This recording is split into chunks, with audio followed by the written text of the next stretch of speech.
Deep inside a remote island cave, scientists uncovered bones so small, so strange, and so impossible that they threatened to rewrite the story of human evolution itself. This was not an ape, not a child, and not a modern human as we understand it, but something far more unsettling, a hidden human species that seems to defy the rules of science. Before we go deeper into this mystery, take a moment to like the video and subscribe, if this is the kind of history and mystery you enjoy. Because what was buried in this cave may prove that the human story was never as simple as we were told. At first, the cave does not look like the kind of place that should disturb the history of our species. It opens in limestone and shadow on an island that already feels cut loose from the ordinary scale of the world, where steep green ridges fall into heat, where stone sweats in the dark, and where distances are measured less by maps than by effort, weather, and luck. The approach is not grand, it is uneven, quiet, humid, and easily missed if no one tells you where to look. Yet beyond that mouth of rock, down into chambers where light weakens and the air cools, the ground keeps a record that has no interest in human confidence. Buried there are bones so strange, so stubbornly out of place, that once they are lifted from the sediment and carried into daylight, the familiar story of human evolution begins to look less like a straight road and more like a maze with sealed doors, false turns, and old tracks surviving where no one thought they could. For a long time, the human past is told as a progression that comforts the modern mind. There are older beings and then newer ones, simpler bodies and then more capable ones, awkward steps and then sophistication, as if prehistory is a ladder built for our eventual arrival. Even when science grows more cautious and more precise, the instinct remains. People like a clean sequence. They like branches that can be trimmed, categories that can be labelled, timelines that move in one direction and stay there. But caves have a way of undoing that order. They preserve accidents. They hide survivors. They keep populations in isolation long enough for old traits to linger and new ones to emerge in combinations no neat diagram anticipates. Deep in one hidden chamber, on an island already known for odd animals and ancient separations, evidence begins to surface of a human species so unexpected that its very existence sounds, at first, like an error. Before we go deeper, take a moment to like the video and subscribe, if this is the kind of history and mystery you enjoy. The first shock is not just that the bones are ancient.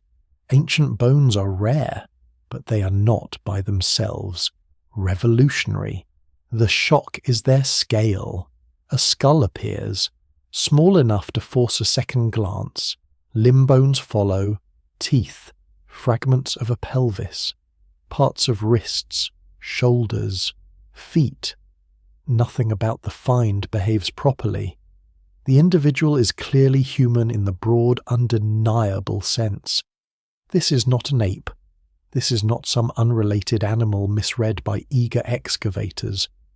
The shape of the face, the arrangement of the body, the signs of upright walking all point toward the human family, and yet the proportions refuse to settle where they should. The body is tiny. The brain case is smaller than expected by a margin large enough to provoke discomfort. Some bones seem startlingly primitive, almost archaic, as though they have drifted in from a far older chapter of evolution. Others speak of capable movement, balance, intent, taken together. They do not slide easily into any known box. That tension is what makes the discovery so powerful. If the remains had been merely small, there would be familiar explanations ready to hand. Disease can alter growth, malnutrition can stunt a body, genetic disorders can distort development in ways that mimic deep antiquity. Scholars have seen strange skeletons before, and science is usually at its best when it resists premature wonder. But here the problem grows with every comparison. The more closely the bones are measured, scanned, reconstructed, and argued over, the less they resemble a simple pathological version of modern humanity. They begin to suggest something far more difficult. They hint at a population, not an individual accident. They point toward a lineage that lived apart, adapted apart, and endured far later than many researchers once considered plausible. The evidence remains incomplete, but what survives in the record suggests a small-bodied human unlike any found in the modern world. To understand why this matters, it helps to remember how recently the old certainty collapsed. Not long ago, many people imagined prehistory as a mostly empty stage on which modern humans eventually appeared and replaced whatever came before. A few other kinds of humans were known, of course, but they seemed limited, distant, and safely finished. Then the record began to thicken. Neanderthals became more complex the more they were studied. Denisovans emerged from fragments and genetics like ghosts becoming visible through frost. New dates, new sites, and new methods kept widening the cast. Instead of one triumphant human lineage moving across a vacant planet, a different image began to form, a world of overlapping populations, migrations, experiments, extinctions, and survivals, with different kinds of humans living at different times in different ecological pockets. Even in that broader picture, though, there were still expectations. There were boundaries to what seemed reasonable. A very small human species, isolated on an island, retaining a striking mixture of ancient and recent traits, surviving into a relatively late period of prehistory, remained outside those boundaries. And that is where the cave changes everything. The setting matters almost as much as the bones. This is not a site in the well-trodden centres of human evolutionary research, where one more fossil fits a known pattern. This is island Southeast Asia, a region of water barriers, ecological oddities, and long separations. Here, evolution often behaves with a kind of wild economy. Large animals can shrink, small animals can grow enormous. Species pushed onto islands by chance or trapped there by shifting seas are forced into arrangements the mainland never demands. Food is limited, predators differ, competition narrows. Over many generations, bodies can be remodeled in response to these pressures in ways that seem almost implausible until the bones are found. Biologists know this pattern well in other animals. It has a name, a logic, and many examples, yet applying that same logic to humans still feels unsettling. Perhaps because people are reluctant to imagine their own family as just as vulnerable to ecological reshaping as any deer, elephant, or rodent stranded on a difficult island. The cave keeps that lesson in darkness for thousands of years. Sediment accumulates slowly. Animals pass through. Water shifts grains from one layer to another. Deaths occur separately, but the floor begins to hold them in sequence. Stone tools remain where hands once left them. Burned traces survive faintly. Bones from prey and predator mingle. Time compresses into strata thin enough to cut with a trowel, thick enough to contain entire vanished worlds. When archaeologists work in such places, they are not simply digging for objects, they are negotiating with context, because context is what turns a bone from curiosity into evidence. A skull without its layer can become a myth, a skull anchored in sediment, associated with tools, fauna, ash, and datable material, begins to speak in full sentences. In this cave, the sentences that emerge are strange enough to trigger both excitement and suspicion, which is often the sign that something genuinely important has been found. It is also the sign that a battle over interpretation is about to begin. Scientific revolutions rarely arrive with fanfare and immediate agreement. More often they begin with unease. Measurements are repeated, papers circulate, colleagues object, laboratories compare results. Some scholars urge caution, and often with good reason. Others see the edges of a new truth before the rest are willing to admit it. In the case of these cave remains, the resistance is intense from the beginning because the implications are so large. If the bones belong to a distinct human species, then human evolution has been even more diverse, more locally shaped, and more surprising than many models allowed. If they belong instead to a modern human afflicted by severe developmental disorder, then the apparent revolution dissolves into a cautionary tale about overinterpretation. The debate will become one of the fiercest in paleoanthropology. But at the moment of first discovery, before the arguments harden into camps, there is only the raw encounter, a small skull in the light, a set of proportions that make trained experts pause, and the unsettling sense that something impossible has been waiting underground. That sense is sharpened by the cave's deeper silence. It is one thing to find a strange body. It is another to find that body in a place that implies a whole life once formed around it. Whoever these beings were, they were not isolated curiosities wandering briefly through a landscape built for someone else. They occupied an island world. They moved through forests and limestone ridges. They shared space with animals that now seem almost unreal in their own right. They made and used tools. They endured scarcity, injury, weather, and danger. They were shaped by conditions severe enough to carve unusual solutions into bone. The smallness of their bodies, shocking as it is, becomes less a spectacle than a clue. It suggests adaptation under pressure, survival under limits, and a history long enough for anatomy itself to become a record of compromise. There is a temptation, when faced with such a discovery, to treat it as a freakish side note, a tiny offshoot with little to say about the main line of humanity.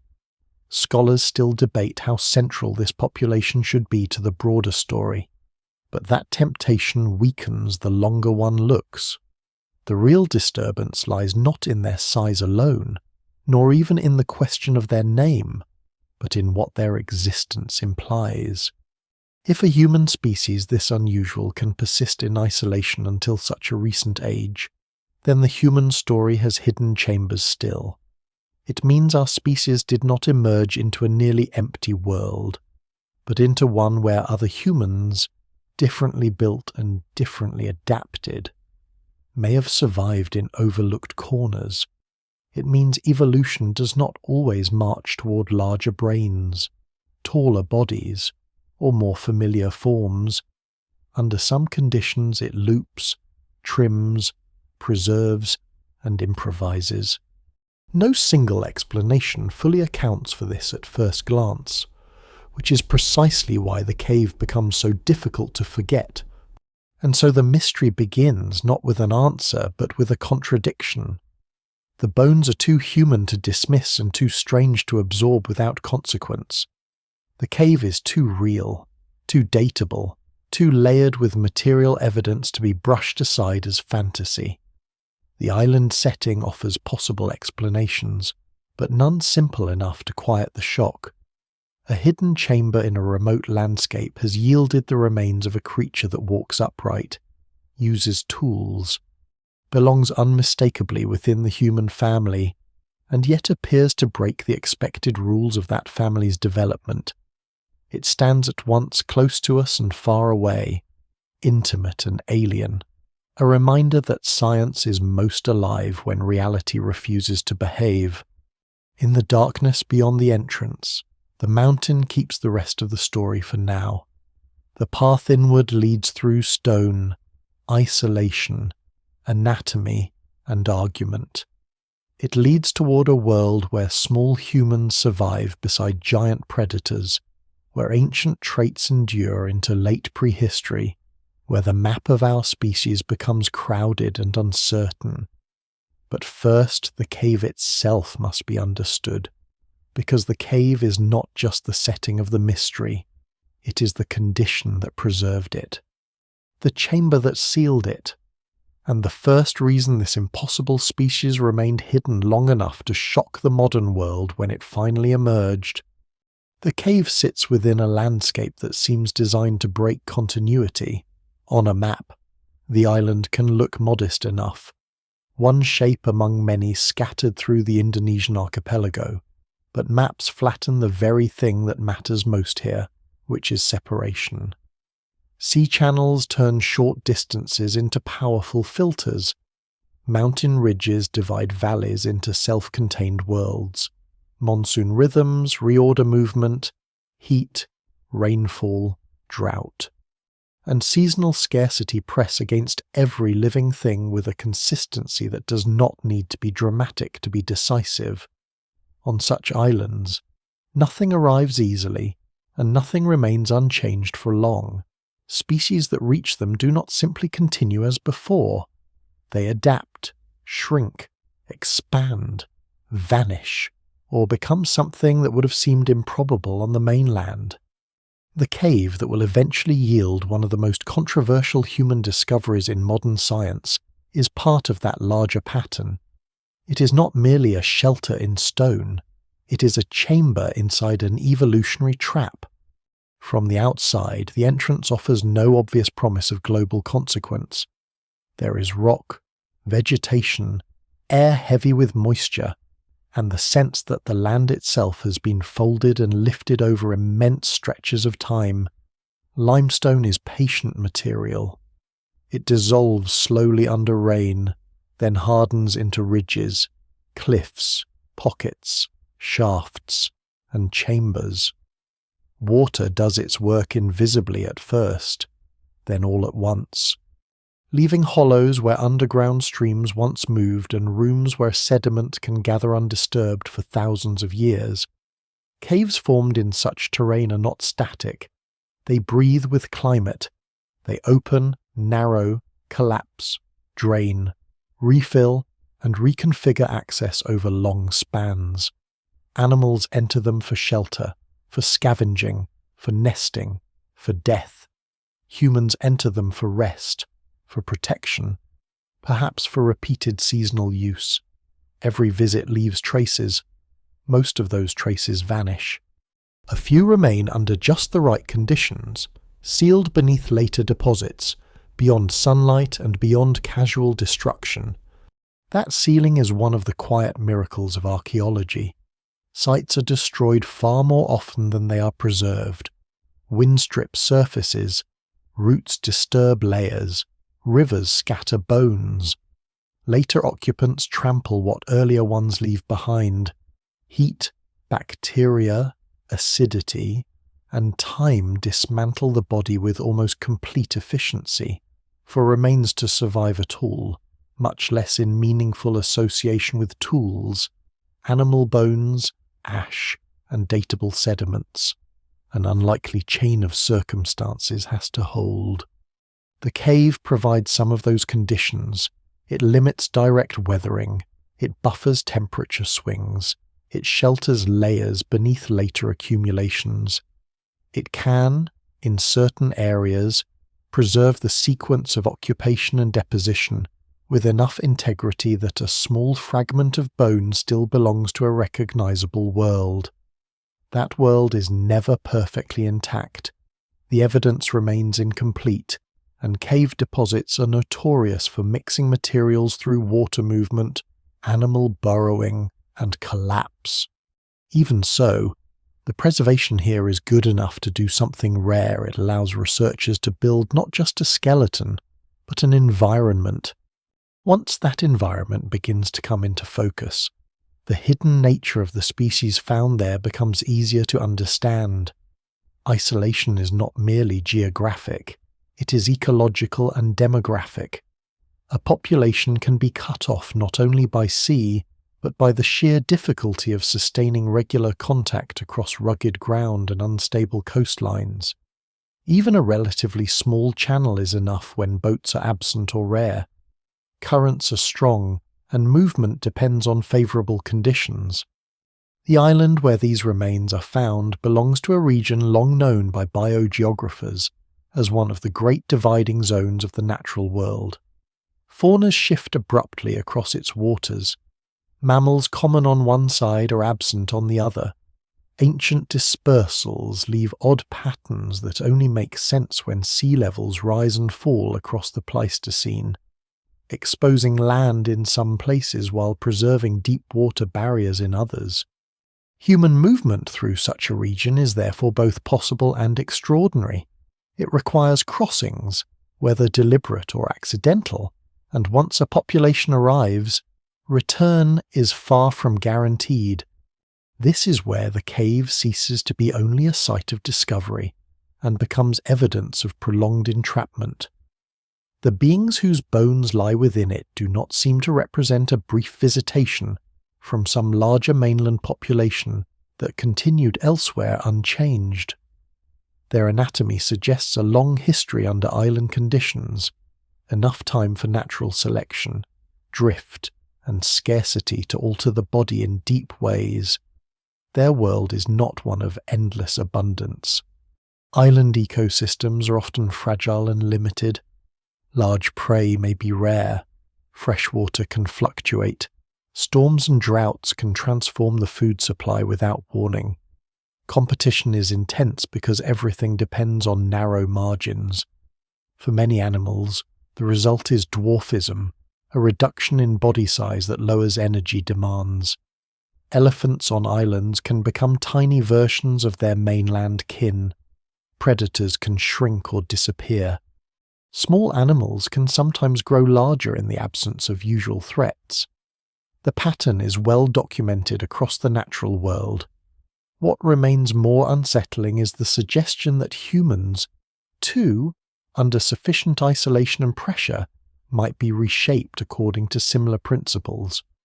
The cave floor begins to reveal this through more than bones alone. Stone tools appear in the deposits, modest in size but unmistakable in manufacture. Sharp flakes, worked edges. Signs of deliberate shaping survive where hands once made quick decisions about cutting, scraping, processing meat, or shaping plant material. These artifacts matter because they rescue the cave population from the oldest and laziest misunderstanding. That small body and small brain must imply helplessness or simplicity. The archaeological record refuses that conclusion. Whatever species made and used these tools operated within a learned tradition. Tools do not preserve thought in any direct way, but they preserve planning, repetition, and adaptation.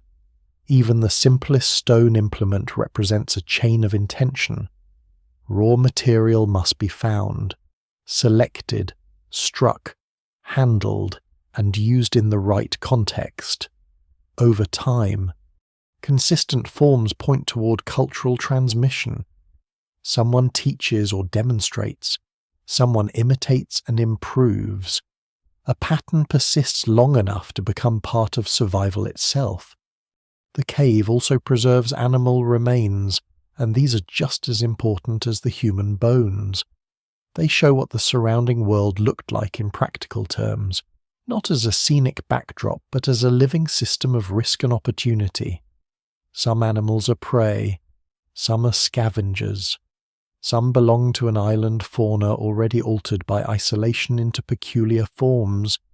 The presence of extinct dwarf elephants, giant rats, reptiles, and other regionally distinctive creatures helps reconstruct the ecosystem into which the cave people fit. This was not a simplified wilderness, waiting passively for human occupation. It was a dangerous dynamic setting where even survival at small scale demanded precision. The bodies of the cave humans begin to look less anomalous when seen against this background. A reduced frame is not necessarily weakness. In a place where calories matter, where food webs are narrow, and where mobility over broken terrain can decide life or death, smallness can become a strategy. Still, strategy should not be romanticized. Island life is often brutal. A population trapped in such a system faces constant vulnerability. Numbers may remain low for long periods, making random events more destructive. Disease can hit harder. Storm damage can remove key resources. A few bad seasons can narrow reproduction and amplify genetic drift. In such conditions, anatomy can change not only because selection favors certain traits, but because small populations carry chance forward with unusual force. Traits that would be diluted in a large mainland group may persist and spread in a small, isolated one. This does not mean every strange feature in the cave remains can be explained by isolation alone. Scholars still debate which traits reflect deep ancestry, which reflect later adaptation, and which may be influenced by developmental constraints. No single explanation fully accounts for the total package. But the cave, the island, and the surrounding ecology provide the first necessary frame. Without them, the species appears impossible. With them, it becomes improbable in a scientifically meaningful way rather than fantastical. Another quiet fact makes the setting even more important. Caves often preserve sequences of time that surface sites lose. A camp on open ground may disappear almost completely after a few thousand years. In a cave, layers can stack with enough order that changing climates, changing faunas, and changing occupations all leave overlapping signatures. That does not mean the chronology is simple. Dating cave deposits is difficult. Materials move. Older bones can be displaced into younger sediments, and younger substances can infiltrate older layers.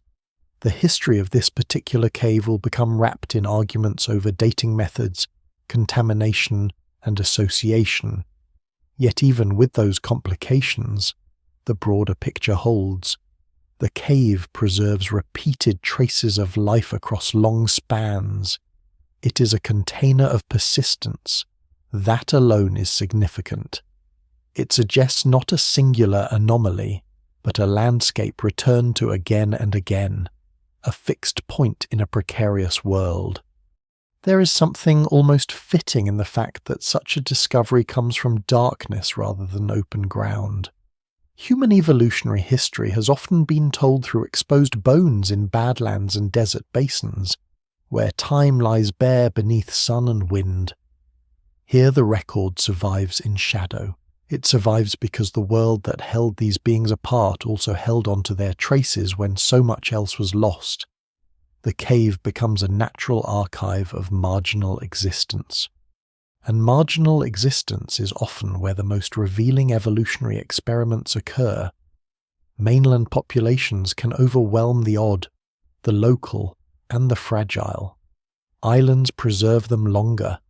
They do not preserve them forever, but sometimes long enough to surprise the future. That future, in this case, arrives with excavation and disbelief. Sediment is removed layer by layer, coordinates are taken, finds are bagged, labelled, compared. What first appears as an isolated puzzle begins to gather context from every surrounding fragment. The cave is no longer only a hole in limestone. It is a sealed room in the history of our genus. It contains evidence that a population of small-bodied humans once survived in profound isolation. Alongside an island fauna already transformed by the same forces, it contains signs of behavior as well as anatomy, enough to make dismissal increasingly difficult, and it contains, perhaps most importantly, the environmental logic for why such a species could remain hidden from both the wider prehistoric world and the modern scientific imagination for so long. Because hidden is the correct word here. but not in the theatrical sense. These humans are not concealed by magic, legend, or impossible technology. They are hidden by the ordinary power of geography. They are hidden by sea channels that prevent easy exchange, by limestone that protects bone, by low population numbers that leave faint traces, by climates that preserve only fragments, and by assumptions that cause researchers to look for certain stories and not others. Science often misses what it does not expect. A tiny human species on an island, surviving into a late chapter of the Pleistocene with a baffling mix of traits, is precisely the sort of thing many frameworks would have filtered out as unlikely before the evidence forced a reconsideration. And so the cave's significance deepens. It is not merely where the bones were found, it is why they survived, why they make sense, and why they remained unknown. The chambers of stone record a population shaped by separation so complete that its anatomy begins to diverge from every comfortable model. The layers preserve enough of that world to show that the divergence was not a mistake, but a lived reality. In the sealed quiet of the mountain, the human family took a form that should have been impossible according to the older, straighter versions of our story. Yet the sediment says otherwise, the mountain says otherwise, and beneath the preserved stillness of the cave floor, the next clue waits in the body itself, in bones so small and so contradictory that once they are reconstructed, even the cave that hid them begins to seem almost secondary to the deeper challenge they pose. What comes out of the cave is, at first glance, almost too small to carry the weight of the argument that will gather around it. Paleoanthropology is used to fragments: a jaw with no face, a tooth with no jaw, a skull without its limbs. A few inches of bone can sustain years of analysis if the context is good enough. But here the problem is not scarcity alone. It is proportion. The remains belong to a body that seems to have been assembled from expectations that do not belong together. The stature is extraordinarily short, around 1 meter in life by many estimates, small enough to be startling even in a field already familiar with variation. The skull is tiny. The brain size inferred from the cranium appears far below what most people would expect from anything so late in human prehistory. And yet nothing about the skeleton allows it to be casually dismissed as non-human. The effect is immediate and unsettling. These are bones that force recognition and disbelief at the same time.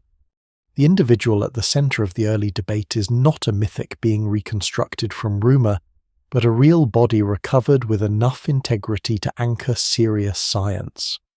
The specimen eventually known most widely as an adult female, represented by a remarkably informative skeleton that includes a skull, jaw, pelvis, leg bones, arm elements, and feet. She becomes, in the public imagination, almost a symbol before she becomes fully understood, the small woman from the cave, the human fossil that seems to shrink evolution rather than enlarge it. Yet the symbolic power of the find risks obscuring the more interesting reality, which is that the body is not merely miniature, it is anatomically contradictory. Nearly every region seems to complicate the story rather than settle it. The skull suggests one set of comparisons, the limbs another, the wrists another still. Some features seem consistent with a very small-bodied human adapted to island life.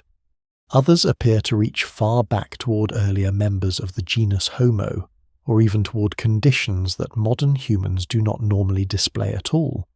Size is the first thing noticed because size is visually inescapable. The estimated height alone is enough to explain why the discovery swiftly escapes the specialist literature and enters the public imagination. Modern humans are variable, and small-bodied populations are not unknown, but this degree of reduction is unusual enough to demand explanation.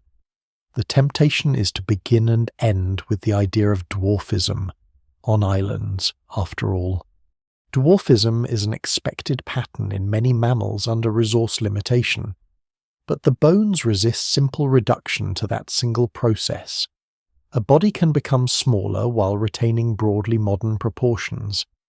This skeleton does not. The pelvis is shaped in ways that seem unexpectedly flared and archaic. The femur and lower limbs speak to upright walking, but not in a way that makes the whole skeleton feel comfortably recent. The feet are strikingly large relative to the body, giving the proportions an almost unreal quality when described on paper. The shoulders and upper limbs add further complications. This is not simply a scaled-down modern person, it is a different solution to being human. The skull intensifies the problem. The cranial capacity inferred from it is far smaller than that of modern humans, and even smaller than many would consider compatible with the behavioral signs associated with the cave deposits. For decades, popular imagination has leaned too heavily on brain size as a direct measure of intelligence, ability, or cultural sophistication. Science has long treated that equation with more caution, but the cave remains forced the issue into the open. Here is a being with a very small brain by human standards, yet apparently associated with stone tool use and successful survival in a complex island ecosystem. That pairing makes many observers uncomfortable, because it disrupts the old expectation that human-like behavior must march upward in lockstep with larger brains and more familiar anatomy. The evidence remains incomplete, and the relationship between the individual skeleton and every artifact in the cave has been debated intensely. Even so, what survives in the record suggests that small brain size here is not enough to explain away competence. Then there are the wrists, which become unexpectedly important. To most non-specialists, the wrist seems too minor a structure to matter in a debate over human origins. But anatomy is often decided in the small joints and subtle surfaces where evolution leaves traces of old function. The wrist bones from the cave do not look comfortably modern. Some researchers argue that their shape is more similar to earlier hominins than to Homo sapiens, which is difficult to reconcile with the idea that the skeleton belongs merely to a pathological modern human. Such details matter because disease can alter size and shape, but it does not usually recreate a coherent mosaic of archaic anatomy across multiple body regions.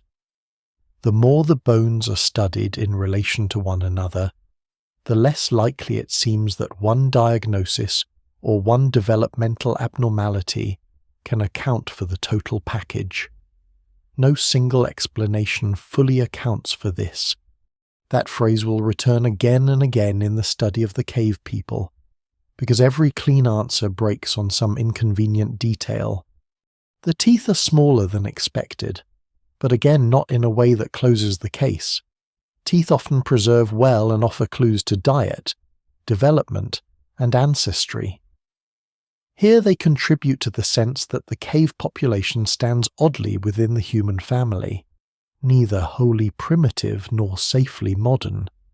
The jaw lacks a chin in the modern human sense, and the facial structure does not simply mirror known small-bodied populations alive today. The lower face is reduced, but the pattern of reduction is not enough to dissolve the broader anatomical strangeness. Meanwhile, the limbs continue to suggest a body that is both efficient and unusual, capable of walking, climbing perhaps to some degree, and moving through difficult terrain with a gait that scholars can model but not directly witness. Reconstruction gives a living silhouette that is impossible to forget very short, long-footed, small-headed, fully upright, undeniably human. And yet, unlike anything that would be mistaken for an ordinary member of our species in life, This is the point at which the discovery begins to attract one of its earliest and most persistent alternative explanations. Perhaps, critics argue, the skeleton is not evidence of a distinct species at all. Perhaps it belongs to a modern human with a pathological condition such as microcephaly, or another developmental disorder severe enough to produce an unusually small brain and body. That suggestion is not frivolous. In science, extraordinary claims deserve sustained skepticism, and the burden of proof lies with those proposing a new species. But skepticism cuts both ways. If pathology is the explanation, it must account not just for general smallness, but for the specific configuration of traits throughout the skeleton. It must explain archaic-looking wrists, unusual shoulder anatomy, foot proportions, cranial form, and the broader consistency of the body plan. It must also address the presence of additional remains from the site that suggest the small body condition may not be unique to one individual. This is where the pathology argument begins to strain. A rare disorder can explain one exceptional body. It struggles more when the context points toward a population. The possibility of a population changes everything. One strange skeleton can be tragic, singular, and misleading. Several individuals sharing similar traits imply inheritance, adaptation, and time.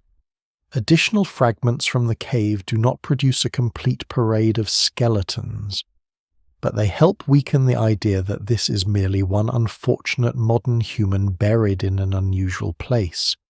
The record is fragmentary, as fossil records almost always are, and scholars still debate how confidently each piece should be assigned. Yet the cumulative pattern matters. The cave is not giving up a single distorted body without context. It is revealing repeated hints of a small-bodied human presence associated with particular layers, tools, and fauna. That does not solve the problem of classification, but it raises the stakes. The question is no longer just what happened to one individual. It becomes what kind of people lived here, how long they lived here, and how their bodies came to take this form. One of the most surprising aspects of the skeleton is how strongly it reminds researchers that evolution is not obliged to produce tidy compromises. Modern people often imagine ancient humans as intermediate steps, as though every species should look like a halfway point between ape and present-day person. Real evolution does not behave that way. Traits can change at different rates. A body can retain old features in one region while developing more derived features in another. Selection may act strongly on stature but less strongly on wrist structure. Locomotion may remain efficient while the skull follows a very different trajectory under developmental or energetic constraints. The result is what paleoanthropologists call a mosaic, and the cave skeleton is one of the most famous mosaics ever found. It is precisely this patchwork quality that makes the remains so scientifically valuable. They do not merely add another point to a chart. They expose how misleading the chart itself can be when treated as a straight line. Even the emotional reaction among specialists tells part of the story. Experienced researchers are trained to avoid wonder as a method. They measure, compare, test, and distrust first impressions. Yet some fossils produce an almost immediate sense that the old framework is under pressure. The small cave skeleton does that because the bones are not ambiguous in the ordinary way. The ambiguity lies at a higher level. The anatomy is clear enough to show that something unusual is present. What remains uncertain is which broader model of human evolution can contain it. Is this a descendant of an earlier Homo population that reached the island and became dwarfed? Is it a late surviving branch preserving unexpectedly ancient traits? Is some part of the anatomy more heavily shaped by developmental constraint than by ancestry? Scholars still debate these possibilities, and the evidence has never become simple. But the body itself keeps the debate alive because it refuses to behave like a mistake. Seen in the light of the excavation lab rather than the darkness of the cave, the bones achieve a second life. Casts are made, measurements circulate, comparative collections are searched. Digital scans allow new generations of researchers to revisit each contour and joint surface. The small skull, once lifted from sediment, becomes a permanent challenge to every assumption about what a late human fossil is supposed to look like. The feet, the wrists, the pelvis, the shoulders all join the argument. Piece by piece, the body becomes one of the most intensively discussed anatomical puzzles in modern anthropology, and yet for all the technical language that accumulates around it, the essential mystery remains almost startlingly plain. Deep in an island cave, a human body was found that is much smaller than expected, built in ways no one anticipated, and preserved well enough to make dismissal impossible. That is why the discovery continues to feel larger than the skeleton itself. Small bones create a large problem. They suggest that somewhere in the human past, under conditions harsh and isolating enough to rewrite anatomy, a population endured whose very proportions violate the usual shorthand of progress. Bigger did not inevitably replace smaller. More familiar did not automatically supersede the strange. The body from the cave stands as proof that human evolution could produce forms both capable and diminutive, ancient-looking and late-surviving, local in adaptation, yet global in significance. Before the debates over species names, ancestry, and extinction fully unfold, the bones make their first undeniable statement simply by existing. They are smaller than expected, stranger than expected, and far too coherent to ignore. Once the bones have forced themselves into the scientific imagination, the island around them begins to look less like a backdrop and more like an explanation written at continental scale. The cave skeleton is shocking because it appears to compress the human form beyond what many researchers once thought plausible. But islands have been doing exactly this to other animals for millions of years. On islands, size is not stable, it is negotiated. A body that works perfectly well on a mainland rich in varied prey, migration routes, and broad genetic exchange may become too expensive, too slow to mature, or too difficult to sustain when cut off by water and trapped inside a narrow ecological budget. In such places, evolution has no obligation to preserve grandeur, it preserves what can endure. That principle is known broadly as insular evolution, and one of its most famous expressions is the so-called island rule. Large animals often become smaller, while small animals can sometimes grow larger, each pushed toward forms that better match the pressures of confinement, scarcity, and altered competition. Applied to the cave people, the idea is both powerful and deeply unsettling, because it implies that humans are not exempt from the same ecological arithmetic that reshapes every other species. The island rule is not a tidy law, but it is one of the most compelling patterns bustologists have observed across isolated ecosystems.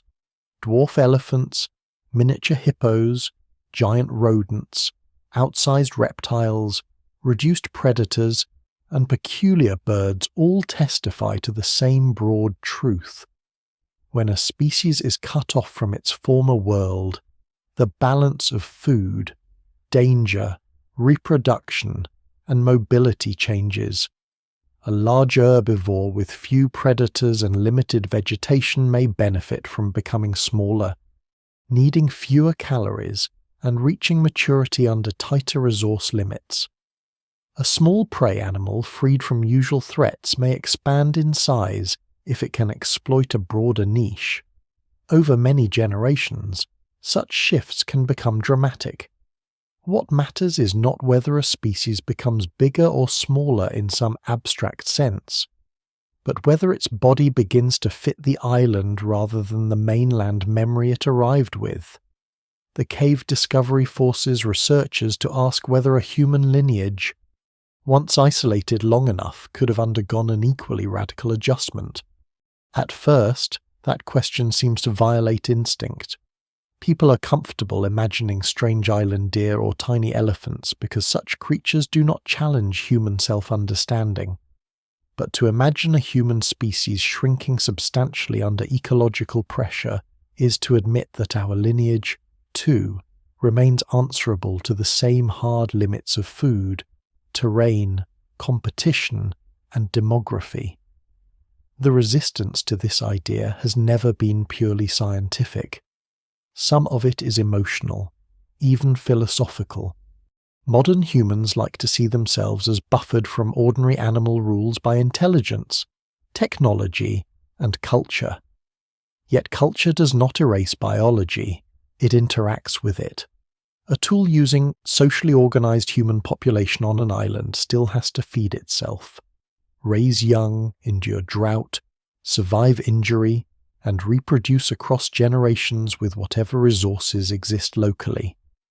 If smaller bodies reduce caloric demand and improve endurance within a confined, unstable ecosystem, then natural selection does not care that the species in question belongs to the genus Homo. It may still favor reduction. This does not mean the cave people can be explained away as nothing more than shrunken humans. Scholars still debate how much of their anatomy is due to insular dwarfism and how much reflects deeper ancestry. That distinction matters. If a relatively recent human lineage became smaller on the island, one kind of history follows. If instead an already ancient population carrying older anatomical traits reached the island and then became smaller still, the implications are even more complex. The evidence remains incomplete, and no single explanation fully accounts for every feature of the skeleton. But the island rule provides the first major framework in which the discovery stops appearing impossible and begins to look like an extreme version of a known evolutionary process. It does not solve the case. It makes the case scientifically thinkable. To see why, it helps to imagine the ecology in practical terms rather than theoretical ones. A small-bodied human on an island has different needs than a large-bodied one. It requires less food to maintain itself. It can survive leaner seasons with slightly better odds. A lower energy budget may matter enormously in an environment where prey populations fluctuate, edible plants vary seasonally, and every expedition across broken limestone or forested slopes costs calories that cannot easily be replaced. Smaller bodies also change reproductive economics. Growth may proceed differently. Juveniles may mature under different pressures. The balance between brain development, body maintenance, and survival can shift under prolonged scarcity. None of this guarantees dwarfing, but it creates conditions under which smaller size can become adaptive instead of pathological. When repeated over thousands of years in a small, isolated population, such pressure can leave an unmistakable signature in bone.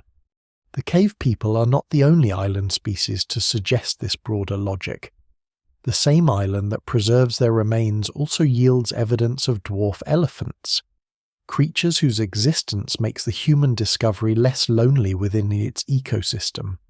This matters because it shows the island was already a setting in which reduction in body size was not an abstract possibility, but a recurring biological response. The environment was, in a real sense, selecting for economy. The landscape rewarded creatures that could live on less, move efficiently, and endure instability. To find small-bodied humans in the same broad setting is therefore not a random coincidence. It places them inside an existing ecological pattern, one that had already reworked other large mammals. The human case remains more controversial because the human skeleton involves not just size but a mosaic of archaic traits.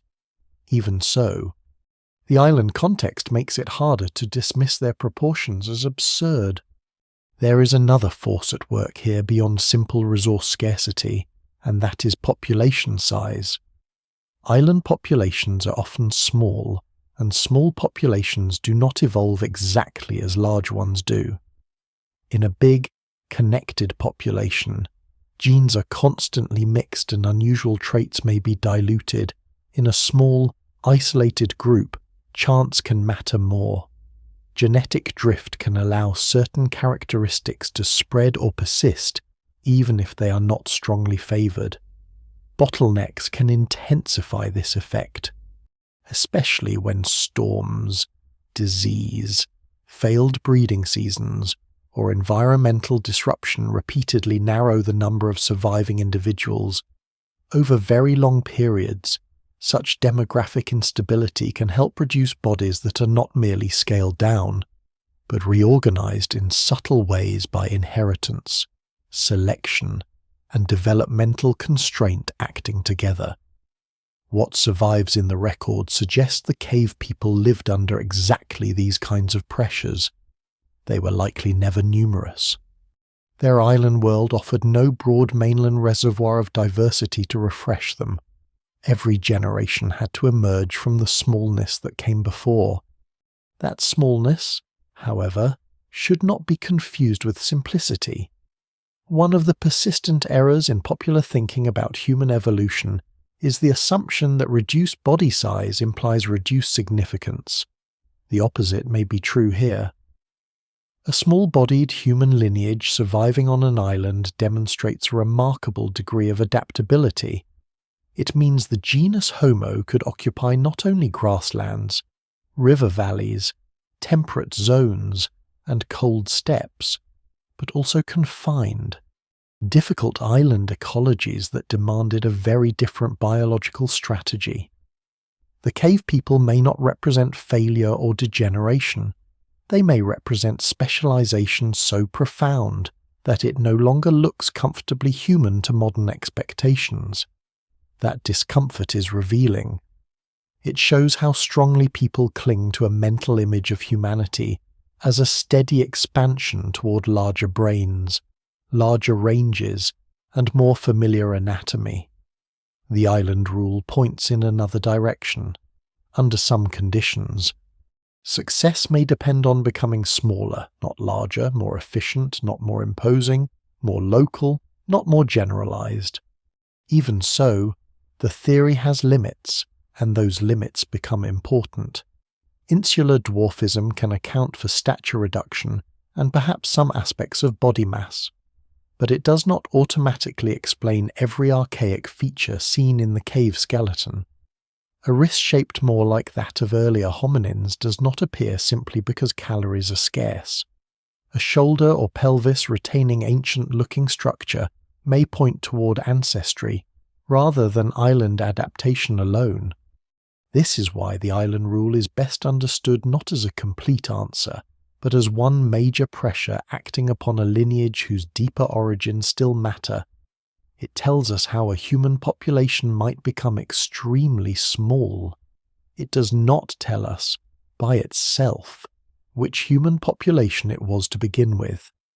That question will lead into fiercer debates about migration, descent, and the age of the lineage. For now, the crucial point is narrower and stronger.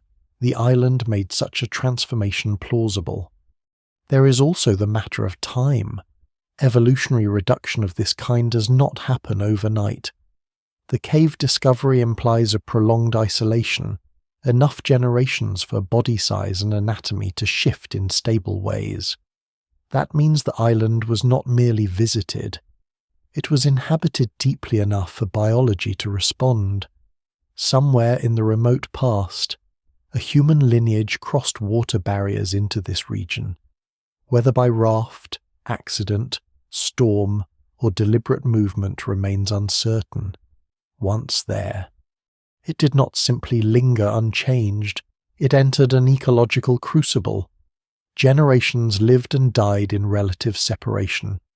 The sea kept them apart, the terrain kept them local, The food web kept them constrained, and slowly, perhaps imperceptibly from one lifetime to the next, the body began to answer the island's terms. This longer perspective helps explain why the cave people feel so paradoxical. They're not merely small modern humans stranded in an unusual place.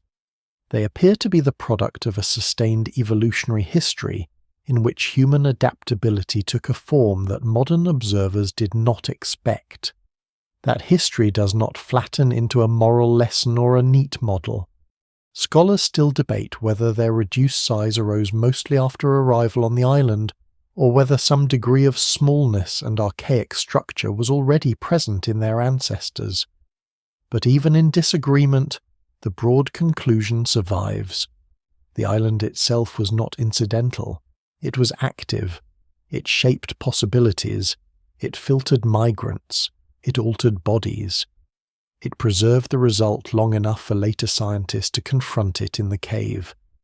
And once that ecological logic is accepted, the discovery acquires a different kind of force. The cave species no longer seems like a freakish exception to human evolution. It becomes evidence that human evolution remains part of evolution, subject to the same pressures of confinement and scarcity that govern other animals. That may be the most unsettling implication of all. It reduces human exceptionalism not by denying culture or intelligence, but by placing them inside nature rather than above it. The small bones from the cave are not defying science because they are supernatural or anomalous in some meaningless sense. They defy science because science, for a long time, underestimated how radically natural selection and isolation could reshape a human lineage. By this point in the story, the island rule has done its work. It has opened a door through which the cave species can be approached without resorting to fantasy or dismissal. Yet the bones still demand more. A body can be shaped by scarcity, but its survival also depends on behavior. Size alone does not tell us how these people lived, how they cut meat, processed plants, managed danger, or moved through a hostile landscape. For that, attention must turn from anatomy in the abstract to the traces left by hands, tools, fire, and repeated acts of survival in the dark and beyond it. The cave held bodies, yes, but it also held evidence of intelligence lived at small scale, and that evidence is what prevents the species from being reduced to a mere biological curiosity. If the bones alone had been found in isolation, the cave people might still be dismissed by some as an anatomical oddity, remarkable but ultimately marginal, a small-bodied branch whose main importance lies in how strange it looks in a museum case or a journal article. But caves rarely preserve only bodies. They preserve behavior in fragments, and behavior is where the discovery becomes harder to contain. Around and within the layers associated with the small human remains are stone tools and animal bones marked by deliberate action. Evidence that whatever kind of humans occupied this place were not passive relics stranded by accident. They were doing things. They were cutting, shaping, carrying, processing, perhaps planning ahead in ways the old shorthand about brain size and capability struggles to accommodate. In other words, the cave is not just a place of anatomy, it is a place of conduct, and conduct has a way of unsettling prejudice faster than bone. The stone tools found in association with the cave deposits are not grand monuments. There are no polished masterpieces here meant to flatter modern expectations of progress. What survives instead is more modest and, in some ways, more revealing. Sharp flakes, retouched edges, small cores, worked stone pieces suited to immediate tasks appear in the archaeological record. To a casual eye they might seem simple, but archaeology has long learned that simplicity in tools does not mean simplicity in mind. A flake chosen for the right edge angle can butcher an animal efficiently. A repeated method of striking stone suggests learned technique, not random smashing. Even expedient toolkits require knowledge of raw material, grip, force, and purpose.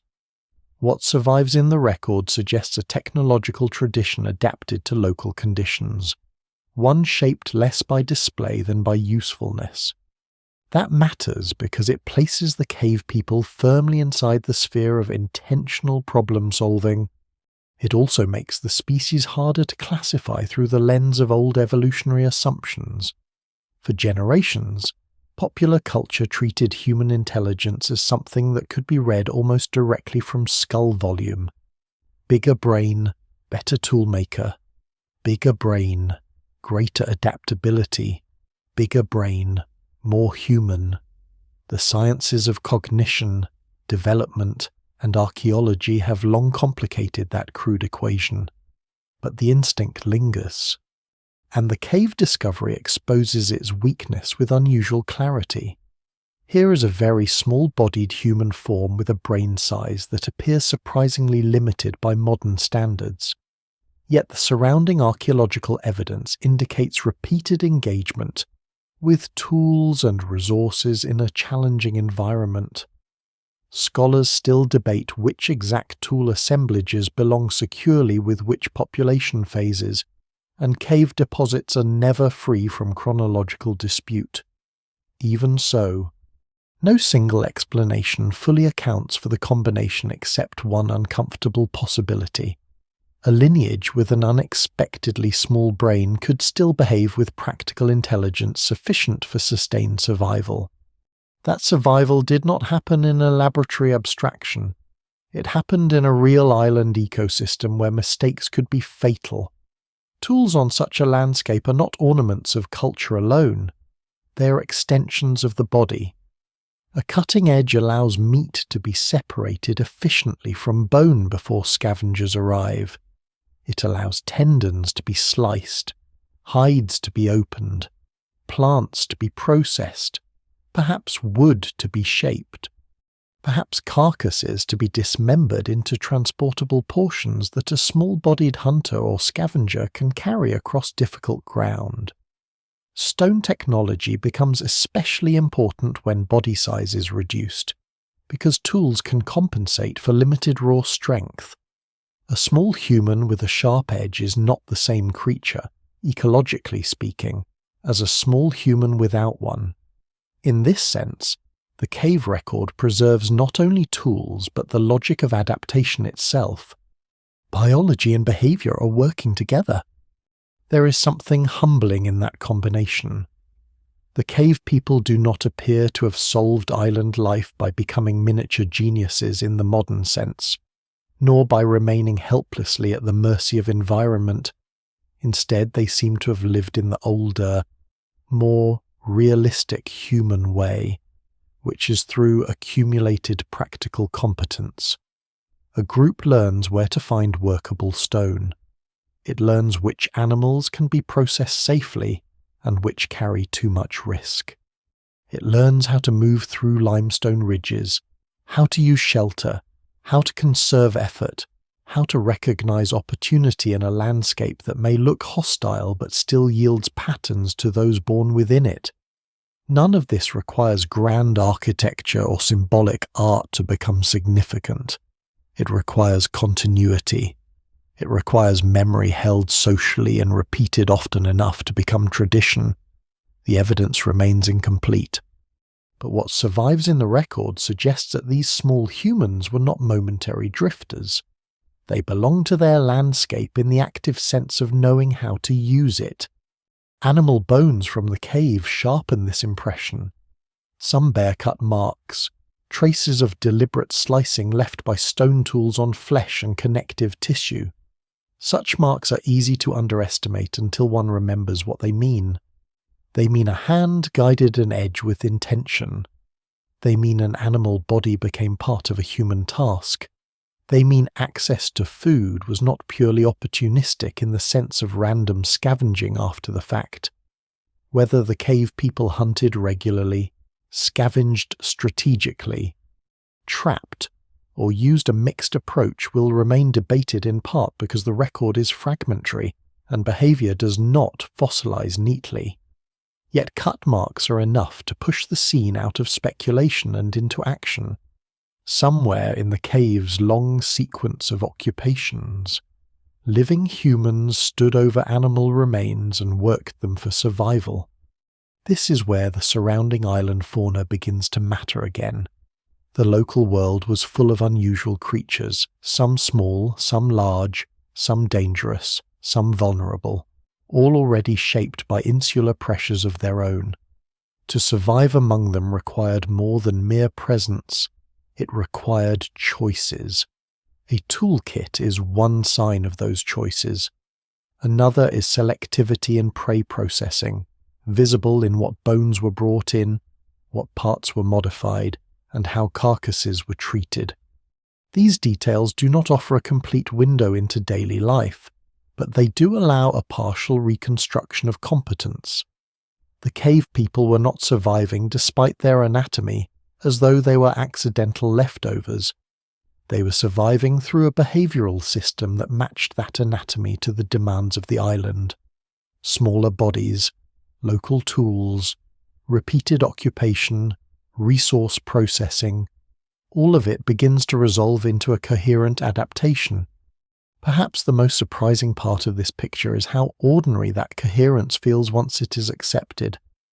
The species seems sensational only because modern audiences approach it from the outside.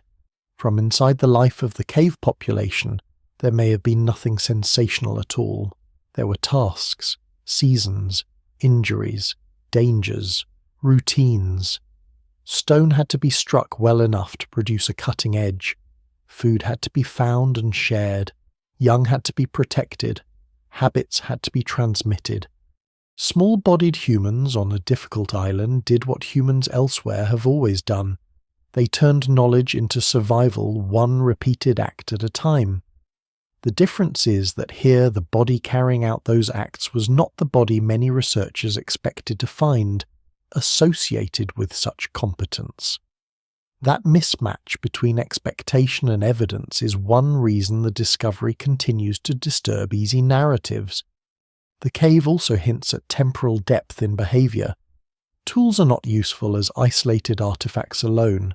Their significance grows when similar forms recur across layers, suggesting persistence rather than accident.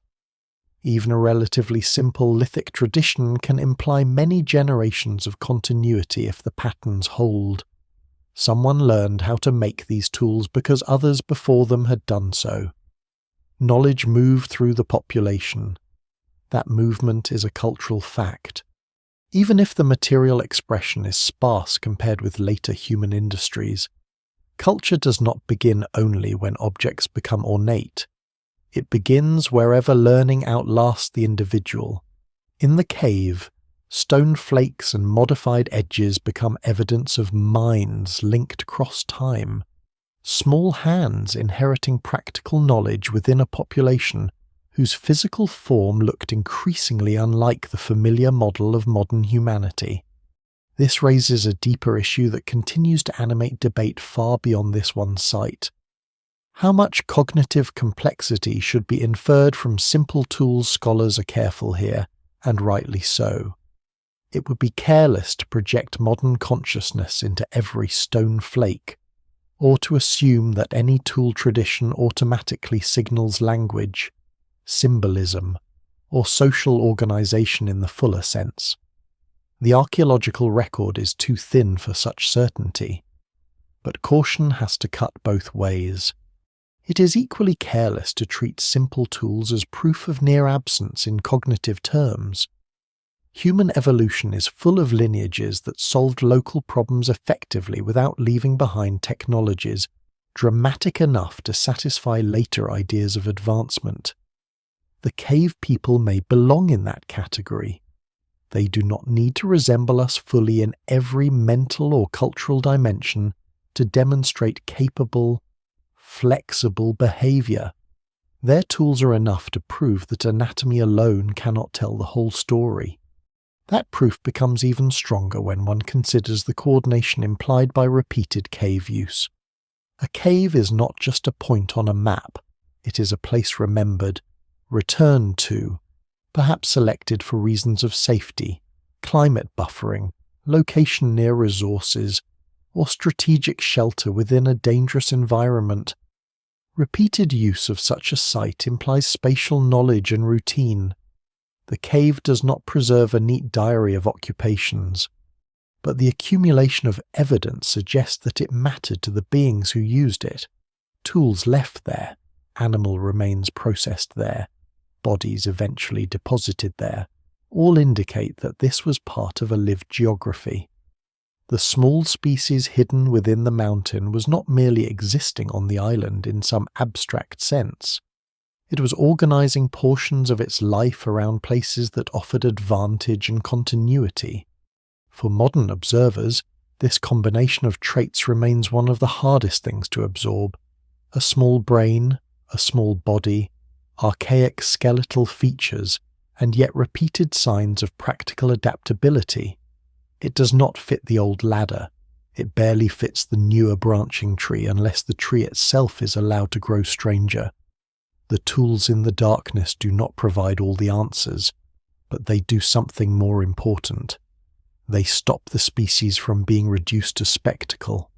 They insist on behavior, which means they insist on life as process rather than anatomy as display. These beings were not just bones waiting to astonish the future. They were active participants in an island world that demanded skill and punished failure. And once that is admitted, the cave begins to feel less like a tomb and more like an archive of endurance. Its stone walls preserve the traces of a human form that defies expectation, not because it lacked competence, but because it achieved competence under conditions that shaped it into something startlingly different. The flakes, cut marks, and occupational traces are quiet evidence, but they may be the most destabilizing evidence of all. They suggest that whatever else this species was, it was not a dead end in the simple sense, nor a broken modern human barely surviving on the margins. It was a functioning population with tools, habits, and enough ecological understanding to hold on in a harsh landscape for far longer than anyone once imagined. The next step is to move from these traces of behavior to the rhythms of daily existence itself. Tools and bones can show action, but they only hint at the lived texture of survival. To understand that, the species must be placed back into motion, among prey, shelter, heat, darkness, injury, hunger, and fire. Only then does the cave yield something closer to a human world rather than a scientific controversy, and only then does the true scale of their achievement begin to emerge. To imagine their lives properly, the bones and tools have to be returned to the island that shaped them, not the island as a satellite image or a neat block of ecological categories, but the island as a sequence of daily decisions made under pressure. Morning heat building early in the air, moisture clinging to stone, forest edges alive with noise that reveals almost nothing clearly, uneven ground that punishes a bad step, food sources that are never guaranteed for long, predators that may be absent in one valley and waiting beyond the next rise. A cave, in such a world, is never just a hole in rock. It is cool shade in a punishing climate, shelter from rain, a defensible pause in the landscape, a place where materials can accumulate and where repeated human use can slowly turn anonymous ground into familiar territory. For the small-bodied humans of this island, survival likely depends not on dominating the environment, but on understanding it intimately enough to keep moving within its narrow margins. Their bodies suggest economy, but economy is meaningful only when matched with routine. A reduced stature lowers energy needs, yet it does not remove hunger. Smaller muscles need fewer calories, but they still have to climb ridges, cross broken terrain, carry food, hold tools, and recover from illness. Life at this scale is probably defined by precision rather than abundance. A successful day may depend on finding just enough rather than finding plenty. That distinction matters. Large-body hunters on rich mainland systems can sometimes endure waste, failed pursuits, and wide seasonal movement. A small, isolated population on an island cannot rely on the same luxury. Every repeated act has to fit the landscape's constraints. Stone tools must be useful, not impressive. Prey must be processed efficiently. Travel must be worth its caloric cost. Shelter must be chosen for practical value rather than comfort. What survives in the record suggests a people shaped by these pressures so thoroughly that their anatomy and behavior become inseparable. The prey available to them would have defined much of their existence. The island fauna was unusual even by prehistoric standards, and that meant opportunity came mixed with risk. Dwarf elephants, or at least their remains in the broader context of the island's past, hint at animals that were large enough to matter enormously as resources but not necessarily easy or safe to exploit. Smaller animals, including rodents of unusual size, may have provided more regular and manageable food. Reptiles added another layer of danger and unpredictability. A landscape like this does not reward simplistic categories such as hunter or scavenger used too rigidly. It likely rewards flexibility. The cave people may have taken what could be taken when it could be taken, shifting between active pursuit, opportunistic processing, trapping, scavenging, and plant gathering according to season, luck, and local conditions. Scholars still debate the exact balance, because no fossil site records behavior with perfect clarity. But no single explanation fully accounts for survival here, unless that survival is understood as flexible and locally intelligent.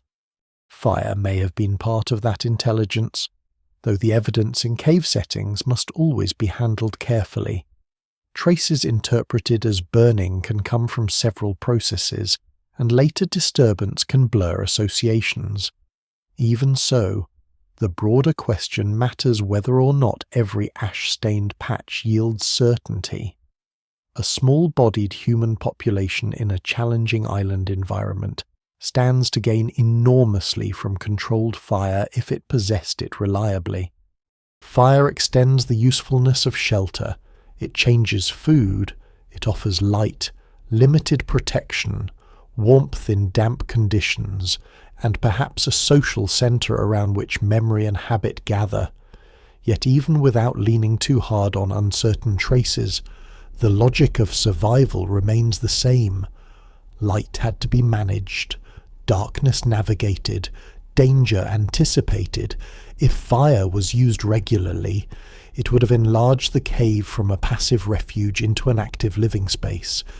If it was used only intermittently or opportunistically, that still points to a repertoire more complex than simple occupation of natural shelter.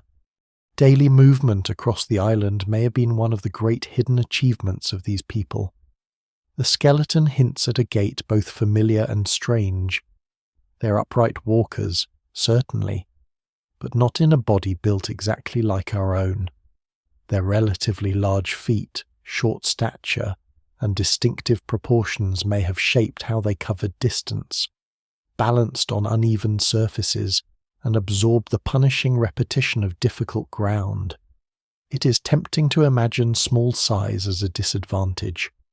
Yet on rugged terrain, smallness can mean agility, lower impact, reduced food cost, and the ability to move with less noise through dense vegetation or broken limestone corridors.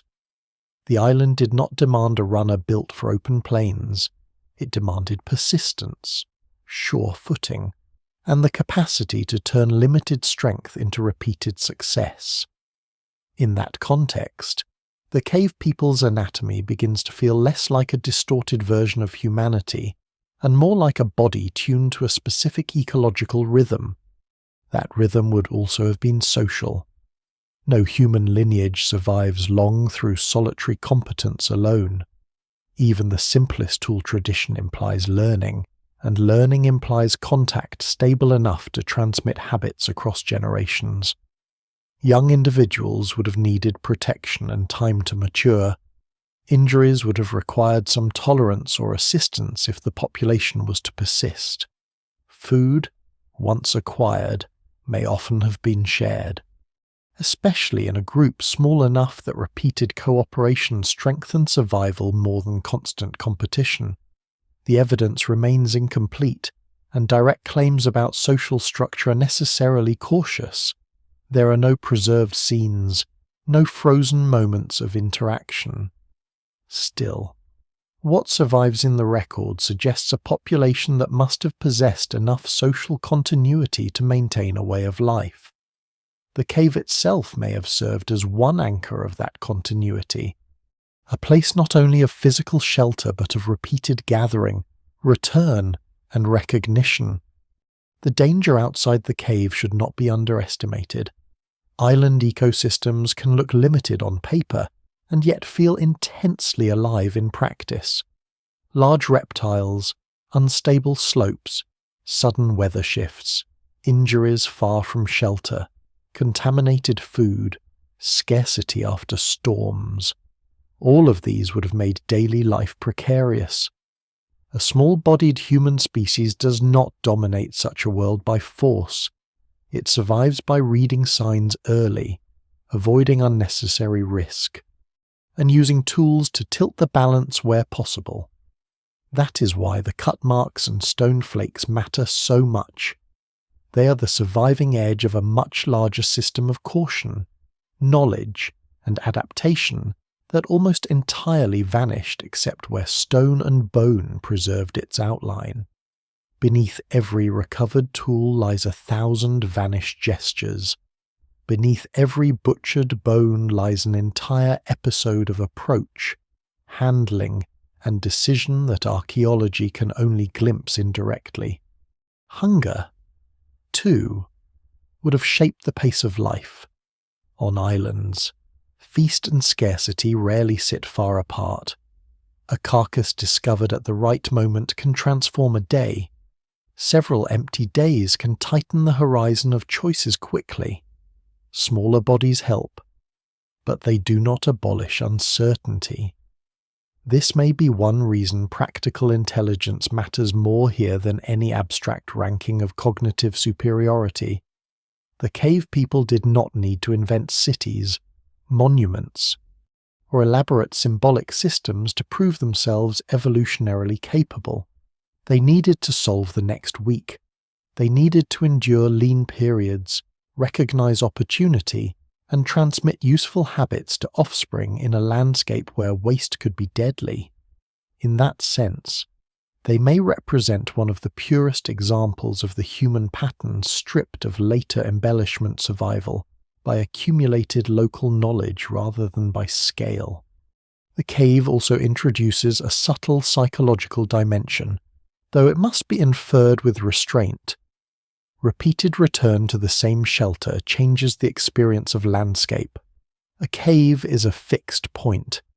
It becomes part of mental geography, something known in advance, a place where the outside world narrows and danger can be reorganized. For beings living amid ecological uncertainty, that matters enormously.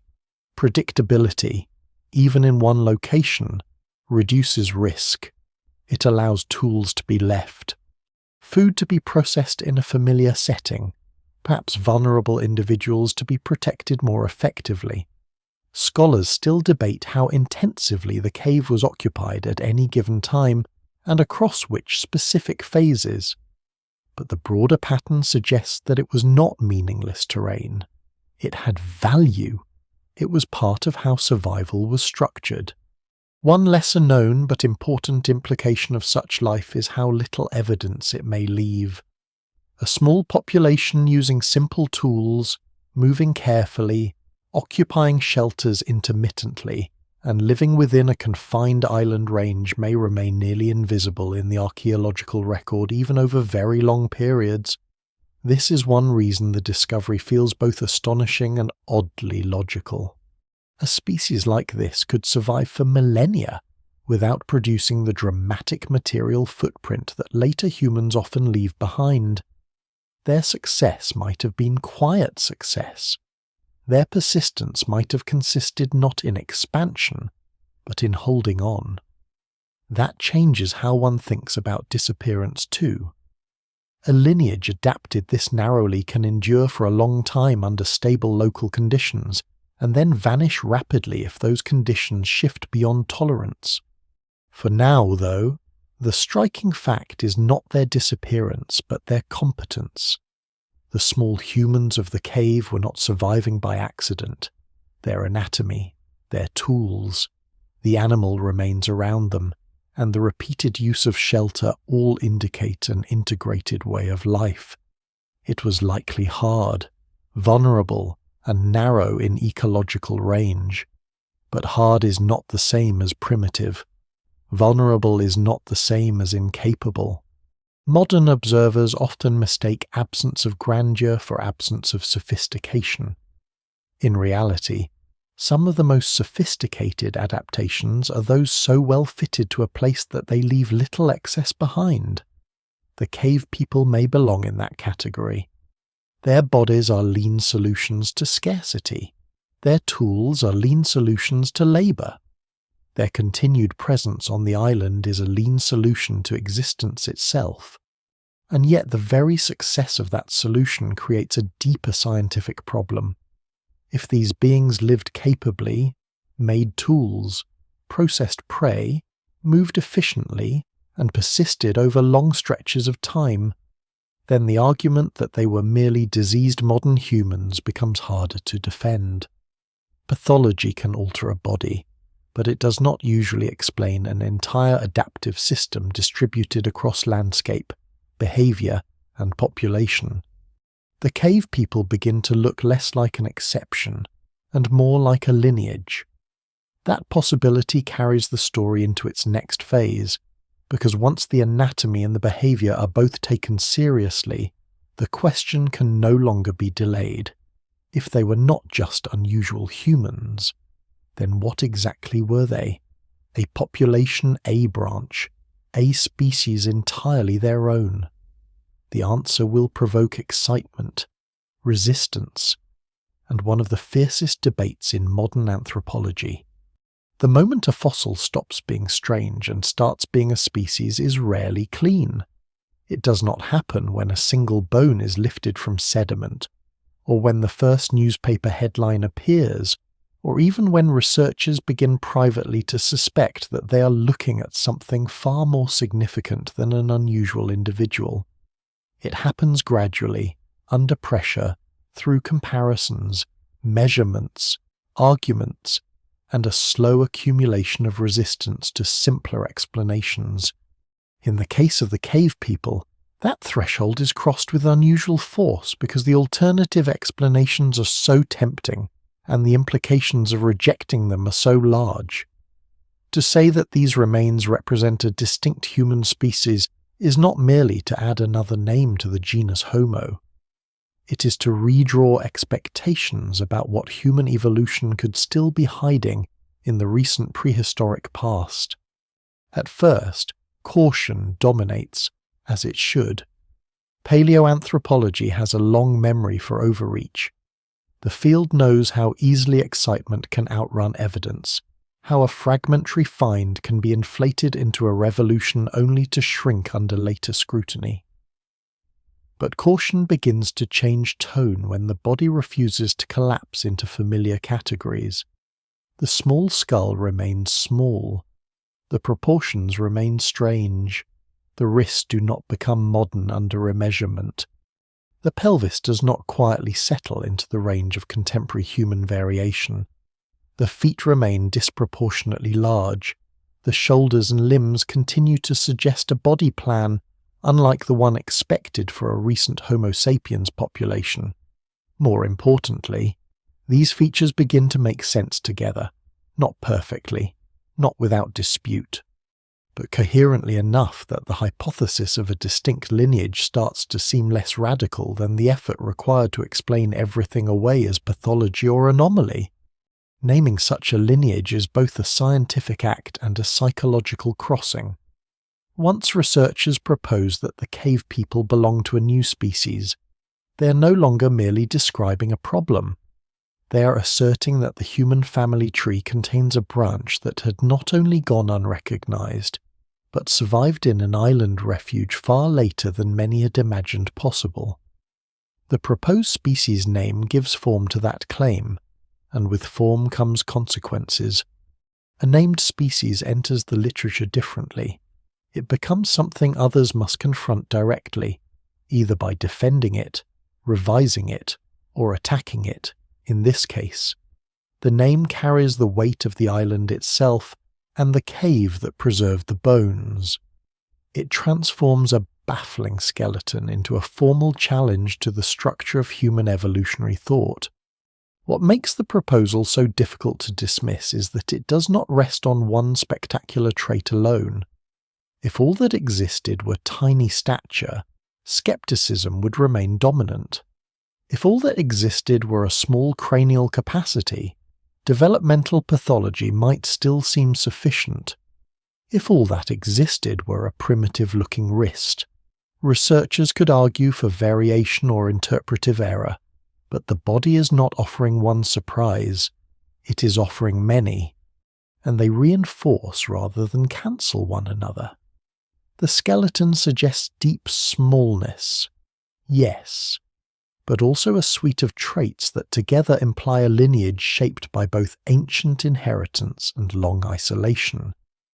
The evidence remains incomplete, and the fossil record never grants the luxury of certainty in the way living biology sometimes can. Yet what survives in the record suggests a population whose anatomy is internally consistent enough to demand a taxonomic response. That response sends a shock through the field because it revives an older possibility many had not fully abandoned, but few expected to see so vividly confirmed. The recent past may have been shared with human forms that looked and lived in ways profoundly different from our own. By the time the cave people are proposed as a new species, the idea of human uniqueness had already begun to erode under evidence from Neanderthals and other archaic populations. Even so, there were boundaries to imagination. A small-bodied island human with a tiny brain, strange wrists, and a seemingly late survival does not merely add diversity. It changes the scale of what diversity means. It implies that human evolution was not just branching in remote, deep time, but still producing or preserving startling forms close enough to the present to trouble the boundary between ancient and modern worlds. There is also something humbling in how little was required to unsettle the previous picture. A cave, a skeleton, a few associated remains, some stone tools, some animal bones. Not a city uncovered by satellite, not a vast cemetery, not an archive of inscriptions. The disturbance comes from scarcity, not abundance. A very small amount of evidence, if it is the right evidence, can force a major revision. That is one reason the discovery feels so disproportionate. The bones are physically slight, but conceptually they are heavy. They drag long assumptions with them. They show that a lineage can remain unknown not because it was unimportant, but because it was local, isolated, small in number, and preserved in only the narrowest of natural archives. The modern world did not overlook an empire, it overlooked a possibility. The species proposal also carries a deeper implication about how evolution works within the genus Homo. For much of the 20th century, there was a tendency, sometimes explicit and sometimes only cultural, to imagine evolution within our lineage as a broad ascent toward larger brains, more complex technology, and eventually ourselves. Branches could exist, of course, but the main current always seemed to move toward recognizably modern traits. The cave people complicate that pattern severely. Here is a human form that appears to reverse some expectations or perhaps preserve traits long thought to have disappeared. Yet it survives not in failure, but in adaptation. It does not represent a fossilized rehearsal for humanity. It represents a version of humanity that followed different constraints to a different equilibrium. Scholars still debate the exact ancestry involved, but no single explanation fully accounts for the discovery unless human evolution is allowed to be less directional and more experimental than older narratives preferred. This is why the public reaction is often both fascinated and uneasy. The idea of a hidden human species captures attention immediately, but what it truly threatens is not scientific authority in the dramatic sense. It threatens familiarity. The human past becomes harder to imagine as a story with one clear protagonist. Instead, it starts to resemble an archipelago of lineages, some large-bodied, some small, some adaptable in one way, some in another, some leaving deep traces, others barely visible except in caves. The cave species becomes emblematic of that wider shift. It is not important only because it is strange. It is important because it helps reveal how provincial the modern imagination has been about the range of ways to be human. Within the scientific community, however, fascination is quickly followed by harder labour. If the cave people are a new species, then researchers must determine not just that they differ, but how they differ, from whom they may descend, and what the boundaries of that species might be. Comparisons extend across fossil collections from Africa, Asia, and beyond. Measurements are tested against modern populations, against known developmental disorders, against earlier Homo species. Every trait is examined for whether it reflects ancestry, adaptation, or chance. The species proposal does not end uncertainty, it concentrates it. Once the label is on the table, every subsequent analysis becomes part of a larger struggle over whether the label can bear the weight placed upon it. And yet even amid that struggle, something important has already happened. The terms of debate have shifted. It is no longer enough for critics to say the skeleton is merely unusual. They must now explain why its unusualness should not be considered specific, patterned, and evolutionarily meaningful. That burden is significant. A pathologically altered modern human must be demonstrated, not assumed. A modern population exhibiting this exact suite of traits must be made plausible. The combination of context, repeated small-bodied evidence from the site, and anatomical mosaic keeps pushing the discussion back towards species-level distinctiveness. That does not silence disagreement, but it changes what disagreement has to accomplish. One lesser-known consequence of the species proposal is how it reshapes the geography of paleoanthropological attention. Island Southeast Asia, long important but often less central in popular narratives than East Africa or Ice Age Europe, becomes newly charged.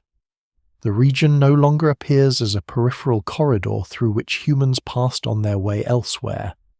It becomes a zone where unexpected evolutionary experiments may have occurred, persisted, and vanished. Water barriers, fluctuating sea levels, isolated populations, and difficult preservation conditions all begin to look newly consequential. If one such species can be found in a cave here, what else might the region still contain? The question is not speculative fantasy.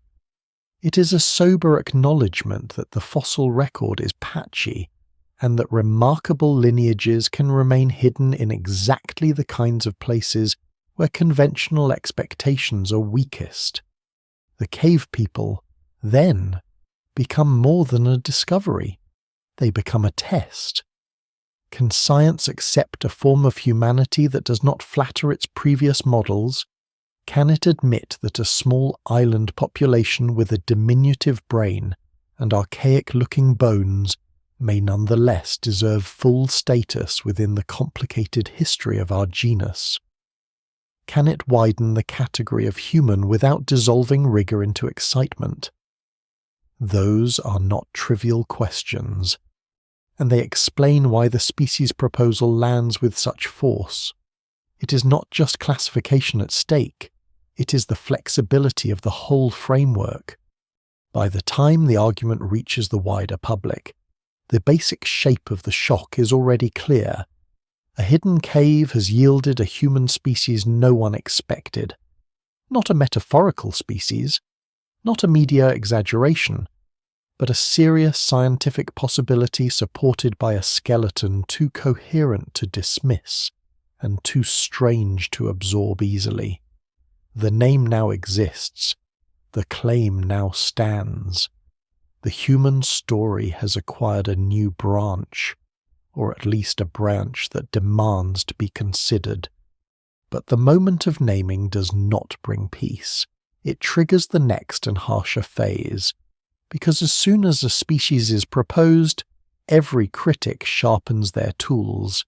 If the cave people are truly a distinct human lineage, the evidence must withstand the fiercest scrutiny the field can produce, and it will have to do so bone by bone, date by date, trait by trait, in a debate that refuses to end quickly. The proposal of a new human species does not settle the matter. It ignites it. Almost immediately, the cave discovery becomes one of the most contested findings in modern anthropology. Not because the evidence is weak, but because it is disruptive. Every field has moments where data forces a choice between expanding the framework or defending it. Here, that choice plays out in laboratories, conferences, and journals across the world. Measurements are rechecked. Alternative diagnoses are proposed. Dates are questioned. Comparisons are widened. What begins as a startling find becomes a prolonged argument about how science should interpret something that does not fit comfortably within its established categories. One of the earliest and most persistent counter-arguments centers on pathology. The idea is straightforward in principle. Perhaps the skeleton does not represent a distinct species at all, but rather a modern human afflicted with a severe developmental condition. Microcephaly, in particular, becomes a focal point of debate. Individuals with this condition can have significantly reduced brain size and altered cranial shape, and in rare cases, body proportions may also be affected.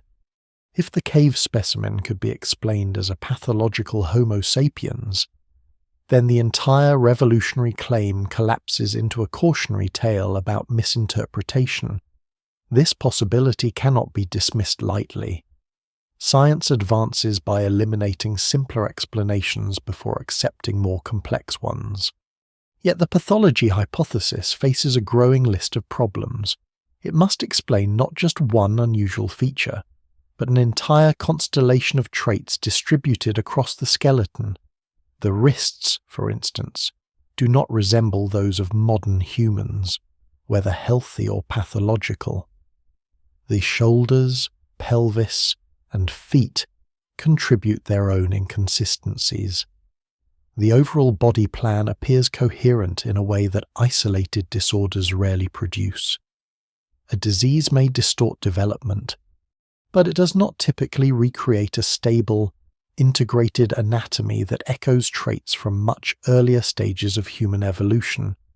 Scholars still debate how far pathology can stretch as an explanation, but the more detailed the comparisons become, the more strained that explanation appears.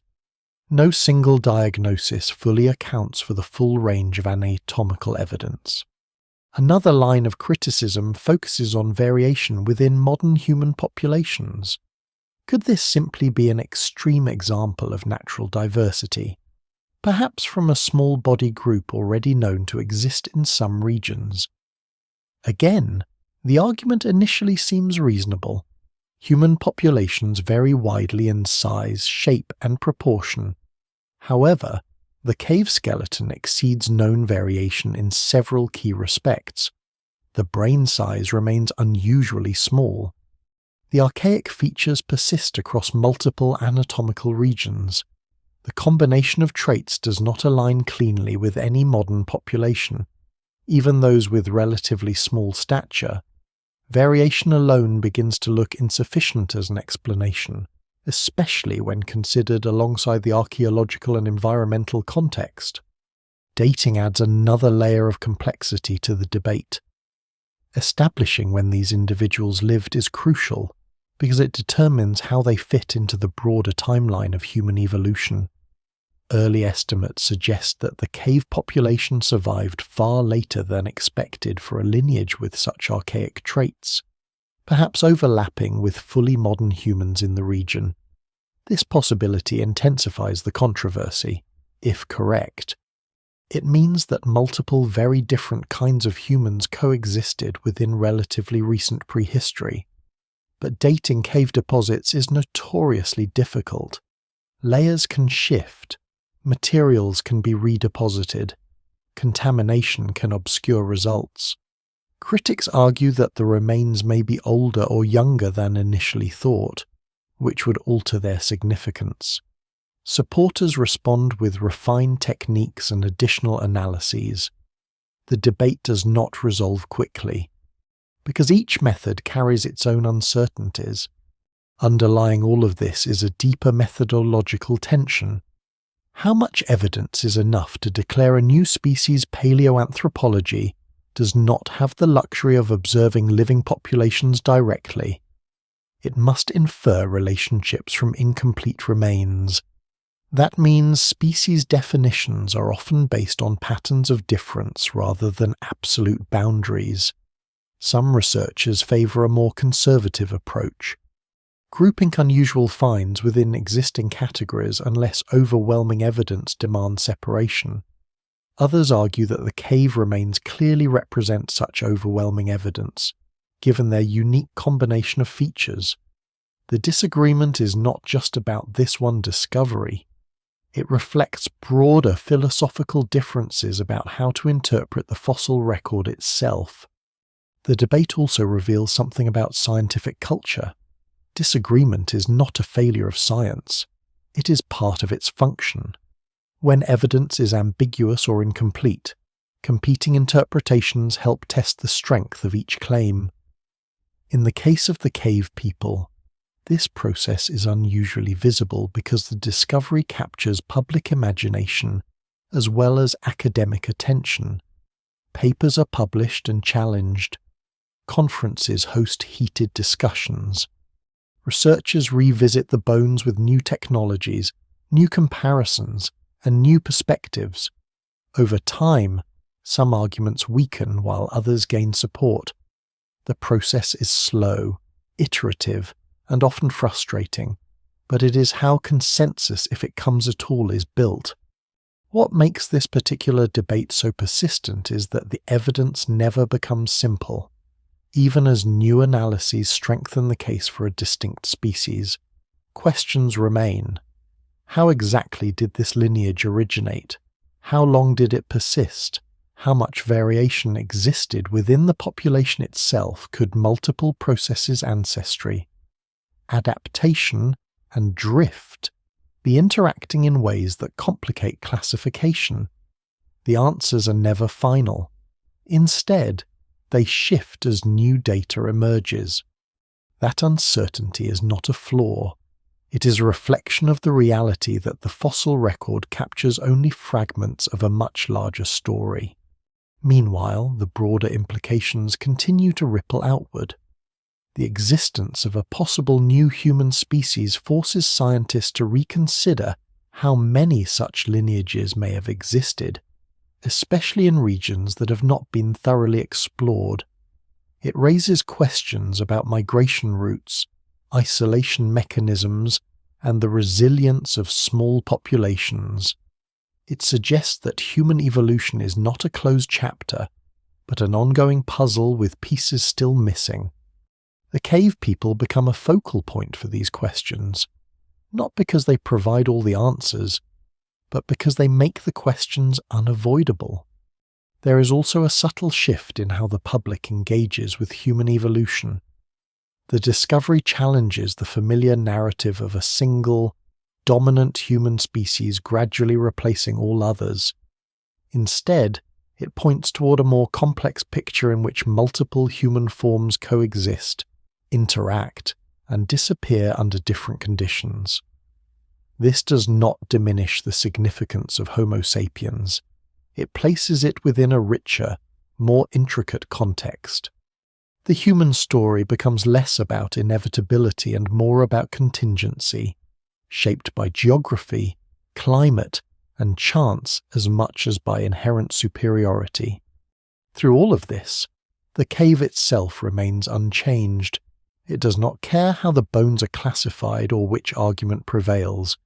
It simply holds the evidence it has preserved, layer by layer, waiting for interpretation.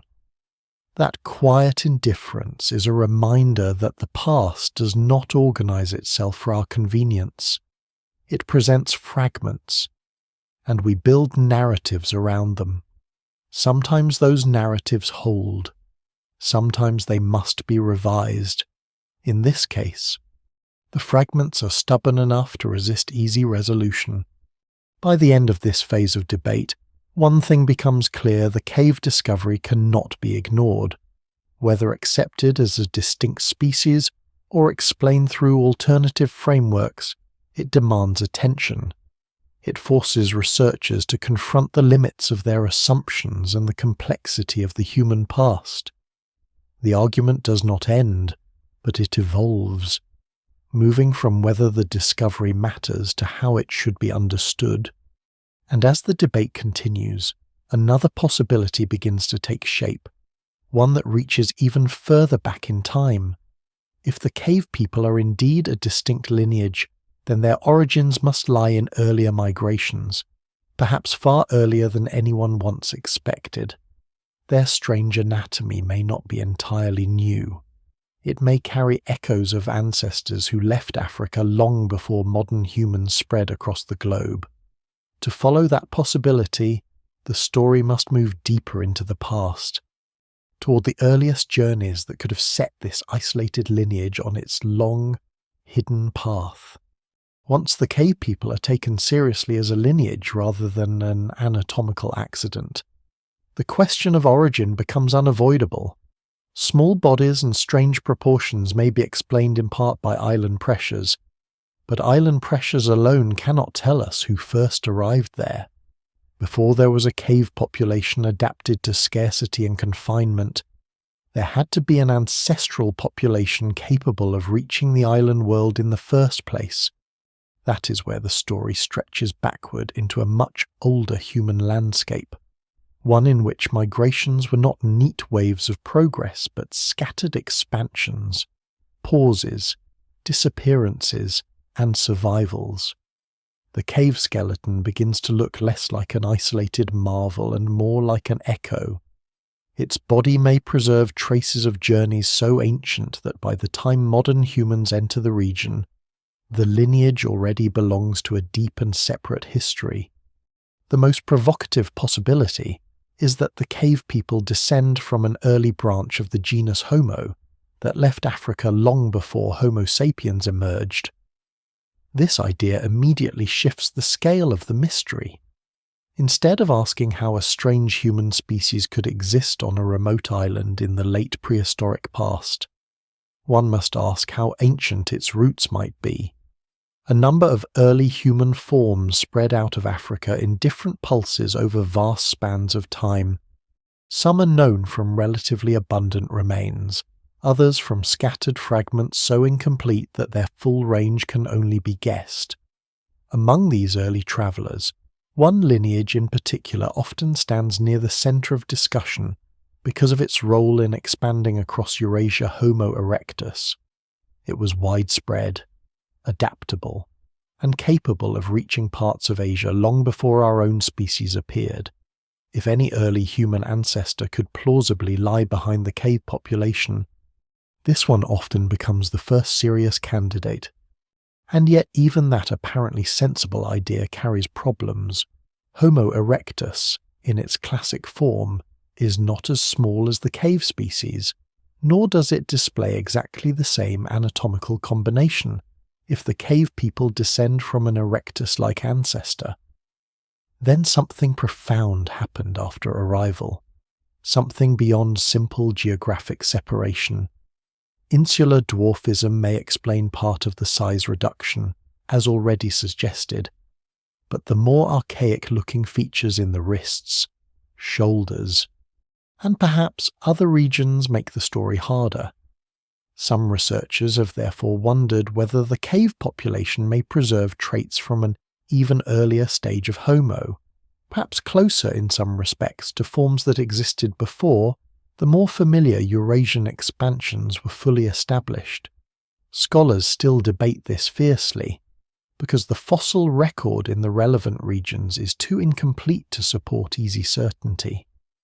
But the possibility remains difficult to dismiss.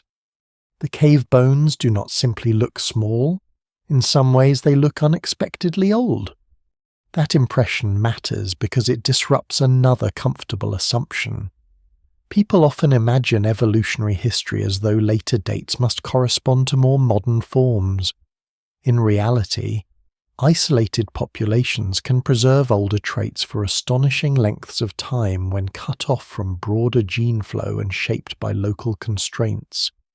The cave species may represent precisely such a case.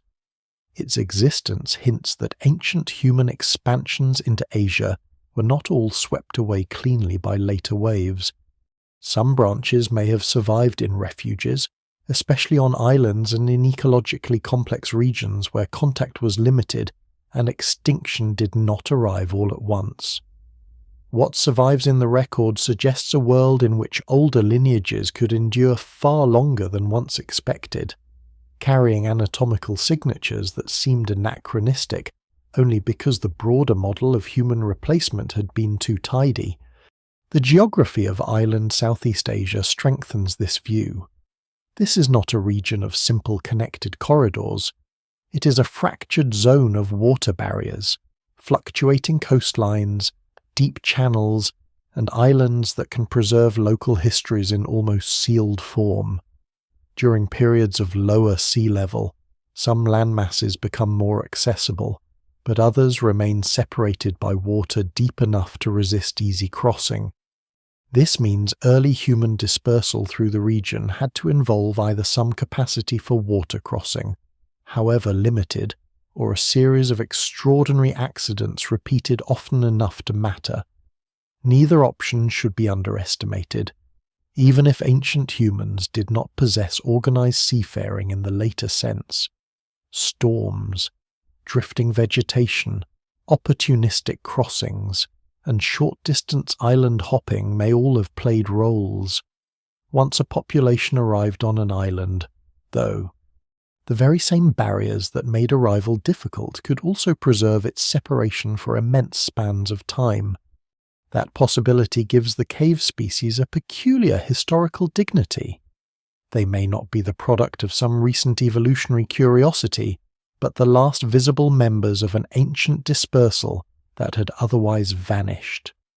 In that reading, the cave does not merely reveal a surprising local adaptation, it reveals a final refuge. The small body, strange wrists, and mixed anatomy become not signs of confusion, but traces of continuity from much deeper time. This species would then stand as a late surviving remnant of an older human world, one that modern humans never fully erased from the region until relatively recently. No single explanation fully accounts for this, and researchers remain divided over exactly how far back that ancestry reaches. But the emotional power of the possibility is difficult to miss. Deep in an island cave, the late prehistoric world may have preserved a body carrying the shape of migrations that began hundreds of thousands of years earlier. There is an added irony here. For a long time, Early human movement out of Africa was discussed mainly in terms of success on broad continental scales.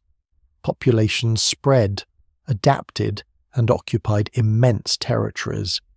Yet the cave species suggest that one of the most revealing consequences of those ancient expansions may not be found in the biggest landscapes, but in the smallest traps left behind by geography. A lineage reaches an island, it is cut off. The mainland changes. Other species come and go. Climate shifts. New migrations unfold elsewhere, and still, in one difficult corner of the world, the descendants of that first arrival continue. Their bodies grow smaller, their anatomy takes its own path. Their numbers perhaps remain modest, their material footprint stays faint. Then, much later, they appear in the fossil record looking less like a familiar descendant than a delayed message from a lost phase of human history. This idea also helps explain why the cave species feels so resistant to simple comparison. If they descend from a very early dispersal and then spend immense stretches of time isolated, they need not resemble any one known ancestor cleanly. Evolution under such conditions does not preserve a fossil in amber. It modifies, trims, and recombines. Some traits may remain conservative, others may be reshaped drastically. The result is exactly the kind of mosaic seen in the cave skeleton. Ancient echoes in one part of the body, local adaptation in another, overall proportions transformed by insular constraints, behavior maintained through practical necessity. Such a lineage would not look like a textbook diagram of descent. It would look, instead, like the cave people familiar enough to recognize, strange enough to unsettle every diagram. There is also a broader consequence for how human time is imagined. If an early branch of Homo can survive in isolation this late, then the prehistoric world was temporally layered in ways that modern intuition struggles to accept. Different human lineages were not simply successive in clean order. Some were contemporaries separated by geography, ecology, and history. The cave species may have lived in a world where Homo sapiens existed elsewhere, where other archaic populations may still have lingered in remote regions, where human diversity was not a memory, but a present condition. That realization changes the emotional texture of prehistory. It becomes less a procession and more a crowded dusk, with different kinds of humans occupying different thresholds of disappearance at the same time. Of course, origin stories built from fossils are always provisional. The record in Asia remains patchy, and every new discovery has the power to rearrange old relationships. A few additional skeletons from the wrong layer or the right layer could redraw ancestry dramatically. New dating methods, better comparative samples, or genetic evidence from unexpected regions could strengthen one hypothesis and weaken another. The cave species exists in that uncertainty, and any honest account has to admit it. Scholars still debate whether the deeper ancestry is most plausibly Homo erectus, something more primitive, or a lineage whose exact identity remains hidden because the necessary fossils have not yet been found. The evidence remains incomplete. That incompleteness is not an embarrassment. It is part of what makes the discovery so revealing. The species points directly at the blank spaces in the map. What it points to, above all, is the persistence of ancient journeys. Long before the cave was occupied by its final inhabitants, long before their bones came to rest in dark sediment, other humans had already crossed into Asia, already entered landscapes their descendants would barely recognize, already begun the branching histories that later science would try to piece together from fragments. The cave species may be one of the last witnesses to those forgotten expansions. Their small skeletons may preserve a record not only of island life, but of migration itself stretched across astonishing time. By now, the cave people are no longer just an anatomical puzzle. They are becoming part of a much wider human world, one in which multiple lineages survive, overlap, and move through different geographies under different pressures. To understand the full significance of that world, the species cannot remain isolated in the cave forever. It has to be placed alongside the others who shared the prehistoric stage modern humans, Neanderthals, Denisovans, and perhaps more lineages still half hidden from us. Only then does the scale of the cave discovery become fully visible, because only then can one see that these small island people were not living at the edge of an empty world. They were living in one of the most crowded and complicated chapters the human story has ever known. By the time the cave people are placed back into the wider human story, the old image of prehistory has almost completely fallen apart. The ancient world is no longer a lonely stage waiting for modern humans to arrive and claim it. It is crowded, uneven, and full of overlap. Different human lineages occupy different environments at the same time, each carrying its own body plan, history, and adaptive strengths. Some are broad-ranging, some are highly local. Some leave rich archaeological signatures. Others survive almost invisibly except where caves or unusual preservation conditions save a few bones. The small species from the island cave belongs to this more crowded world, and its real significance becomes clearest when set beside the others. Only then does it stop looking like a bizarre outlier and begin to look like part of a much larger truth. Late prehistory was a human mosaic. For generations, Homo sapiens was treated in popular culture as the obvious final form, the species that rose above all others through a natural superiority so complete that everything else became a prelude. Science has spent decades dismantling that story. Neanderthals, once caricatured as brutish failures, have emerged as capable humans with complex lives, regional adaptations, and a cultural record far richer than earlier stereotypes allowed. Denisovans, known first from fragments so slight they would once have been overlooked, entered the story through genetics and revealed that whole populations can leave little skeletal trace while still shaping the ancestry of later humans. Other archaic humans, some clearly defined and some still uncertain, continue to appear at the edges of the record.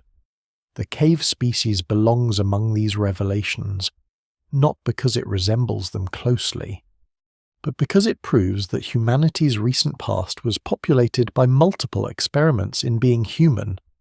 That word experiment can sound too neat, as though evolution set out with intention. It does not. But as a metaphor, it captures something important. Different human lineages solve different ecological problems in different ways. Neanderthals appear powerfully adapted to cold and fluctuating Eurasian climates, with robust bodies, large brains, and a long regional history. Denisovans remain more mysterious in form, yet their genetic legacy suggests remarkable adaptability to diverse Asian landscapes, including high-altitude environments, Homo sapiens. For all its later global reach, is only one branch among these others, shaped by its own particular combination of flexibility, social scale, symbolic culture, and demographic momentum. The island cave people add another variation entirely small-bodied, isolated, likely low in number, and yet sufficiently capable to persist in a demanding ecological pocket for a very long time. They do not duplicate the strengths of any other lineage. They reveal a different kind of success. This matters because it changes how extinction itself must be understood. In a simpler narrative, one human species improves, expands, and replaces all rivals. In the more complex reality that now emerges, disappearance is not always the result of inferiority.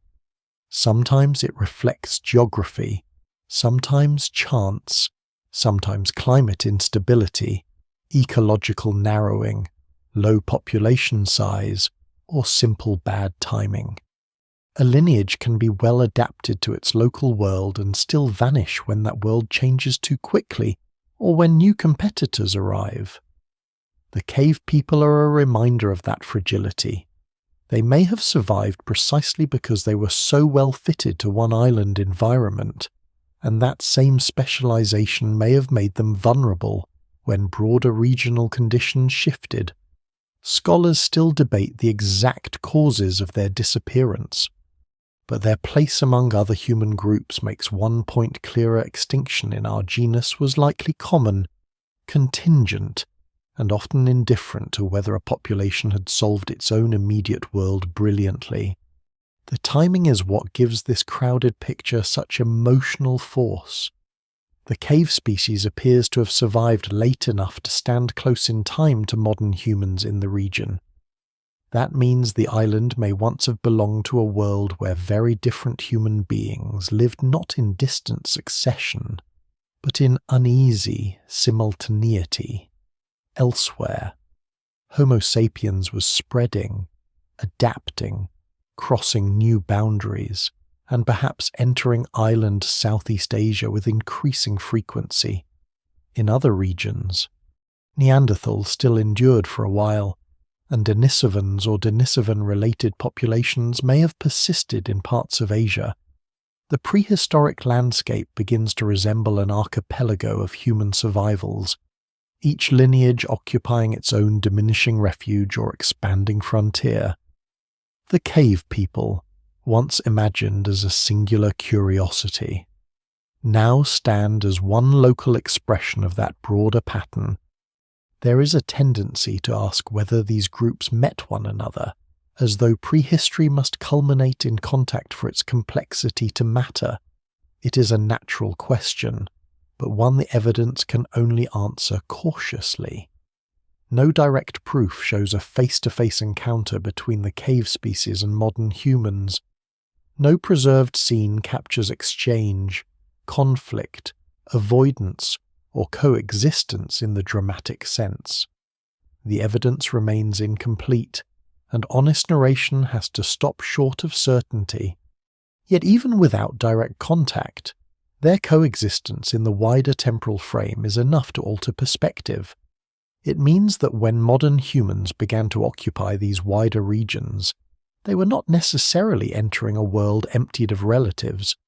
They may have moved through landscapes where other humans had already been present for immense spans of time, each lineage carrying its own deep claim to place. This idea dissolves the comforting loneliness of our species.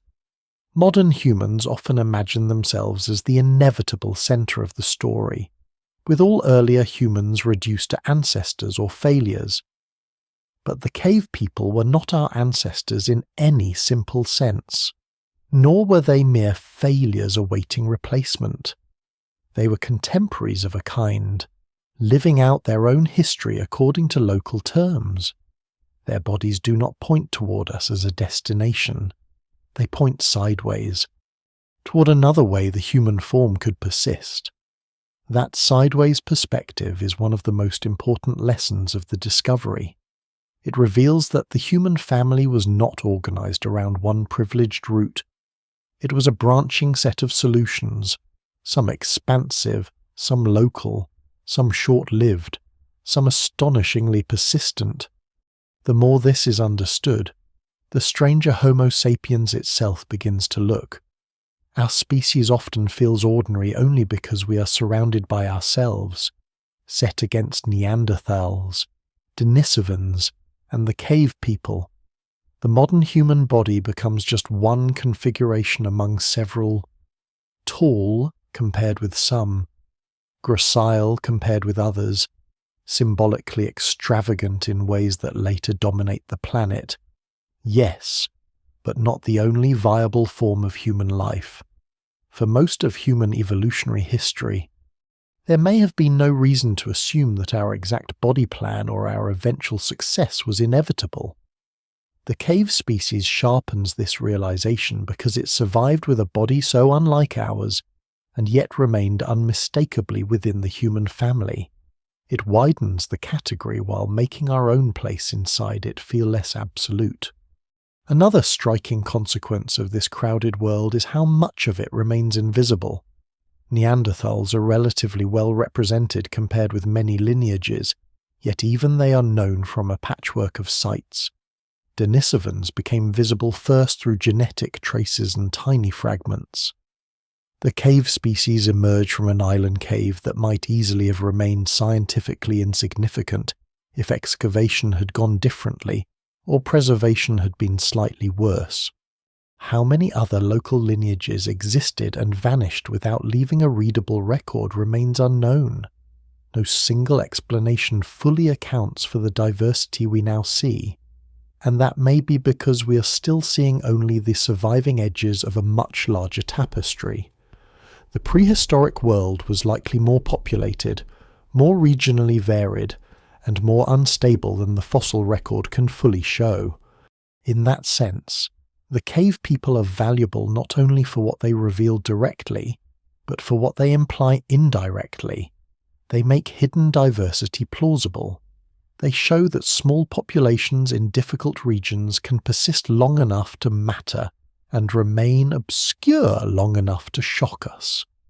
They warn against equating absence of evidence with evidence of absence, especially in landscapes where preservation is poor and research history uneven. Island Southeast Asia, with its complicated geography and patchy fossil record, becomes a place where surprises should be expected rather than treated as violations of common sense. The cave discovery does not close the map. It opens it. At the same time, this crowded picture of humanity does not erase difference in outcome. Homo sapiens does eventually become the last surviving human species. That fact remains immense, but it looks different when seen against the backdrop of coexistence.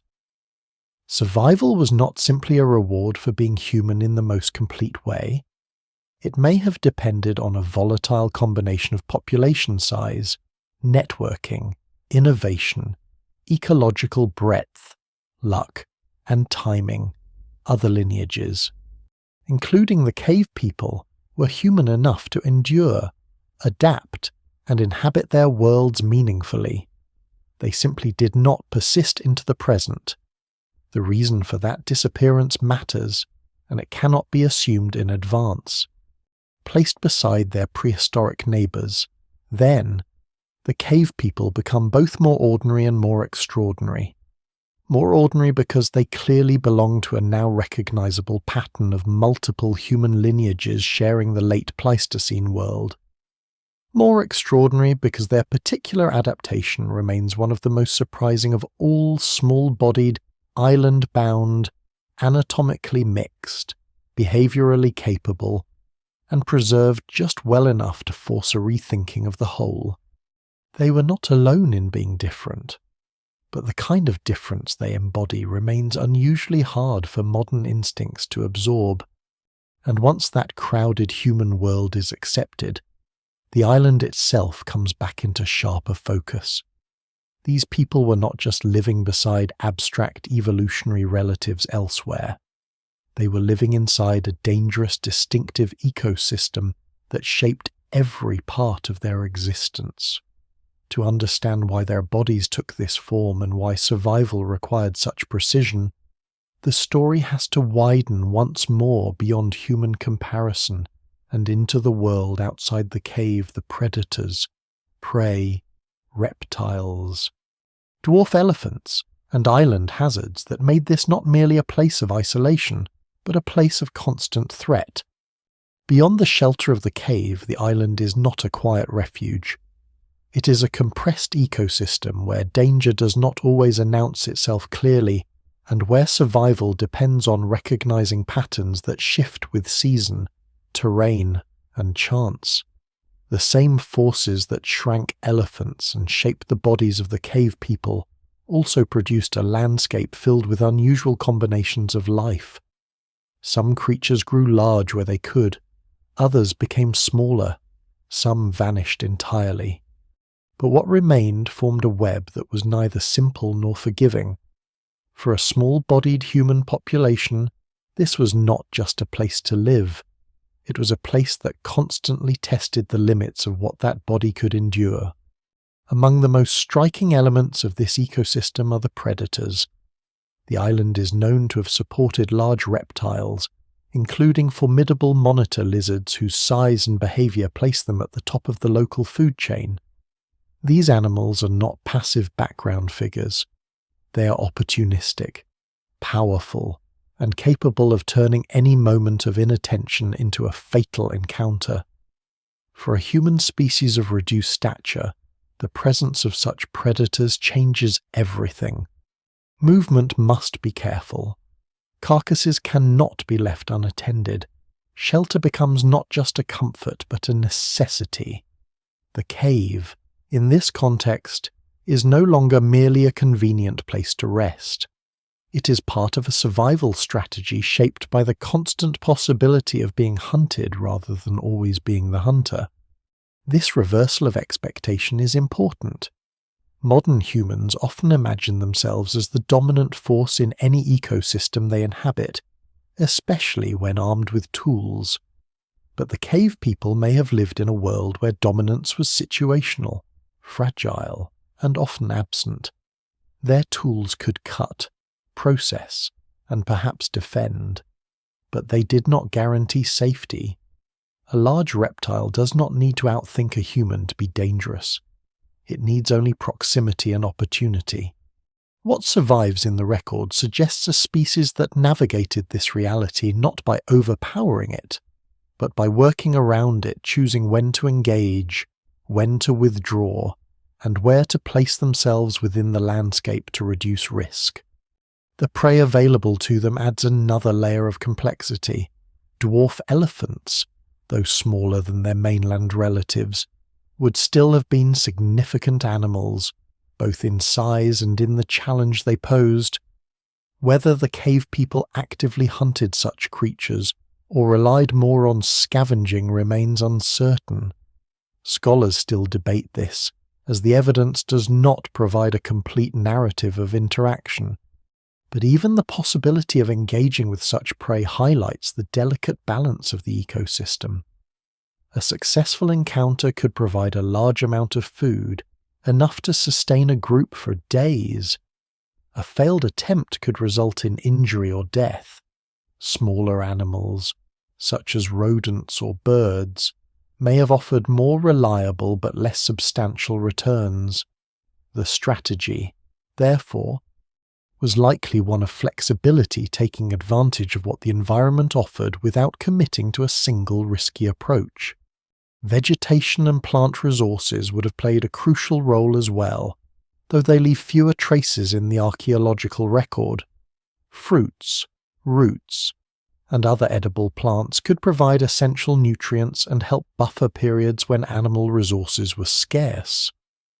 The knowledge required to identify, gather, and process these plants would have been part of the cultural inheritance of the group, passed down through generations. This kind of knowledge is invisible in bones and tools, but it is essential to survival. It represents another layer of adaptation, one that complements the physical and technological traits preserved in the cave. Water, too, is a constant concern in such environments. Access to reliable sources would shape movement patterns, determine the suitability of shelters, and influence the distribution of both humans and animals. The cave's location may have offered advantages in this regard, providing proximity to water while also offering protection from the elements. But water sources can change, especially in a climate influenced by seasonal shifts and long-term environmental fluctuations. A drying stream or a flooded valley could alter the balance of the entire ecosystem, forcing the cave people to adapt quickly or face severe consequences. The terrain itself is another silent but persistent challenge. Limestone landscapes are often rugged, with sharp edges, uneven surfaces, and hidden hazards. Moving through such terrain requires careful attention and physical adaptation. The relatively large feet of the cave people may have provided stability on these surfaces, distributing weight and improving balance. Their small stature could have made it easier to navigate tight spaces and dense vegetation. These features, which seem unusual when viewed in isolation, begin to make sense when considered as part of a broader system of adaptation to a demanding environment. Climate adds yet another layer of pressure. The island's weather patterns, influenced by monsoon cycles, would bring periods of heavy rain followed by drier conditions. These shifts affect not only human comfort, but also the availability of resources. Flooding can alter landscapes, destroy shelters, and displace animals. Drought can reduce food and water supplies, increasing competition and stress. The cave, with its relatively stable conditions, would have been a valuable refuge during extreme weather, but it could not eliminate the broader challenges of the environment. Survival required constant adjustment to these changing conditions. In this context, the cave people's existence begins to look like a continuous negotiation with their surroundings.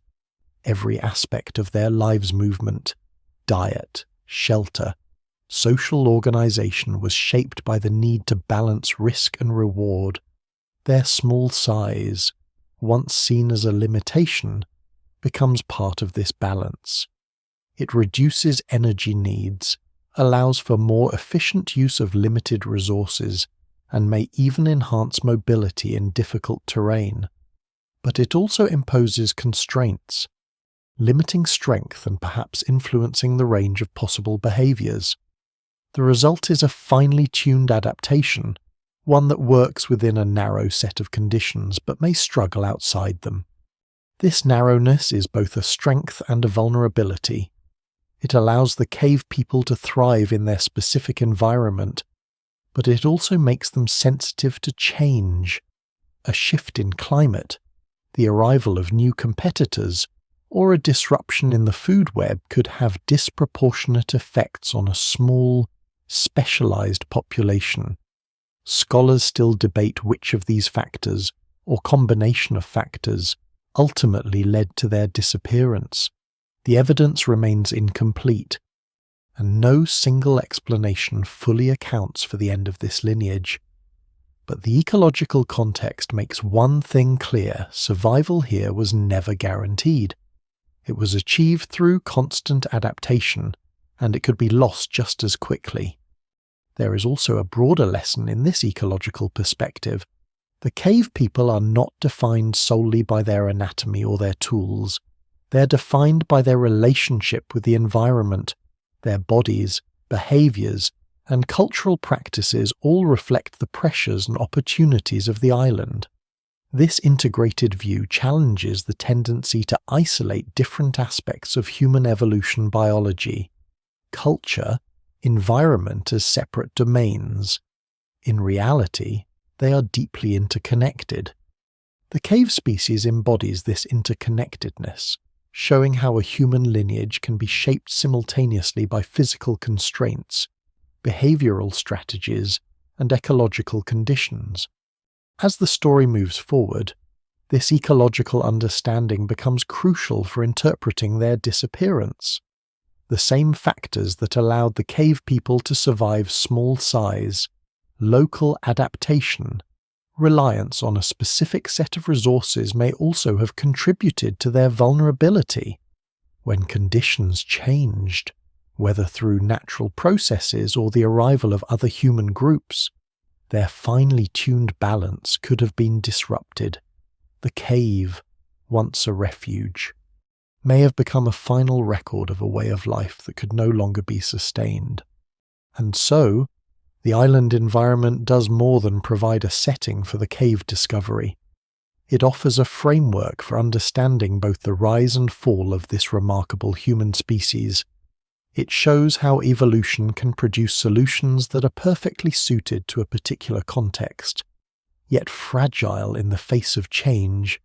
It reminds us that survival is not a fixed state, but a dynamic process, shaped by forces that operate on scales both large and small. With this ecological backdrop in place, the story turns toward its most difficult question: how did this species come to an end? The answer lies not in a single event, but in a convergence of pressures, environmental, biological, and perhaps even human, that together brought the long history of the cave people to a close. The disappearance of a species almost never leaves behind a clean explanation. Extinction in the human story is especially resistant to simple endings, because the final traces of a population are rarely the final moments of its life. Fossils preserve presence more easily than absence. A cave can show that a species was there. It is far harder to show exactly when it was no longer there, and harder still to prove why. For the small island humans, this difficulty is part of the mystery. Their bones and tools make survival undeniable, but their vanishing is written only indirectly, through silence in the layers, changing dates, altered environments, and the arrival of other possibilities. Scholars still debate the sequence, and the evidence remains incomplete. Yet the broad outlines suggest not a dramatic single catastrophe, but a narrowing world in which a lineage specialized for one set of conditions gradually lost the ground beneath it. Climate is one of the first forces to consider, because climate on islands is never just weather. It shapes vegetation, water availability, prey movement, erosion, shelter use, and the basic stability of food webs. During the late Pleistocene, environmental conditions across island Southeast Asia shifted repeatedly as sea levels rose and fell, coastlines advanced and retreated, rainfall patterns altered, and ecological zones reorganized themselves. Even modest changes could have had outsized effects on an island population with limited range and low numbers. A drying phase might reduce freshwater reliability and plant productivity. Heavier rains could alter cave deposits, reshape movement routes, and change where prey animals concentrated.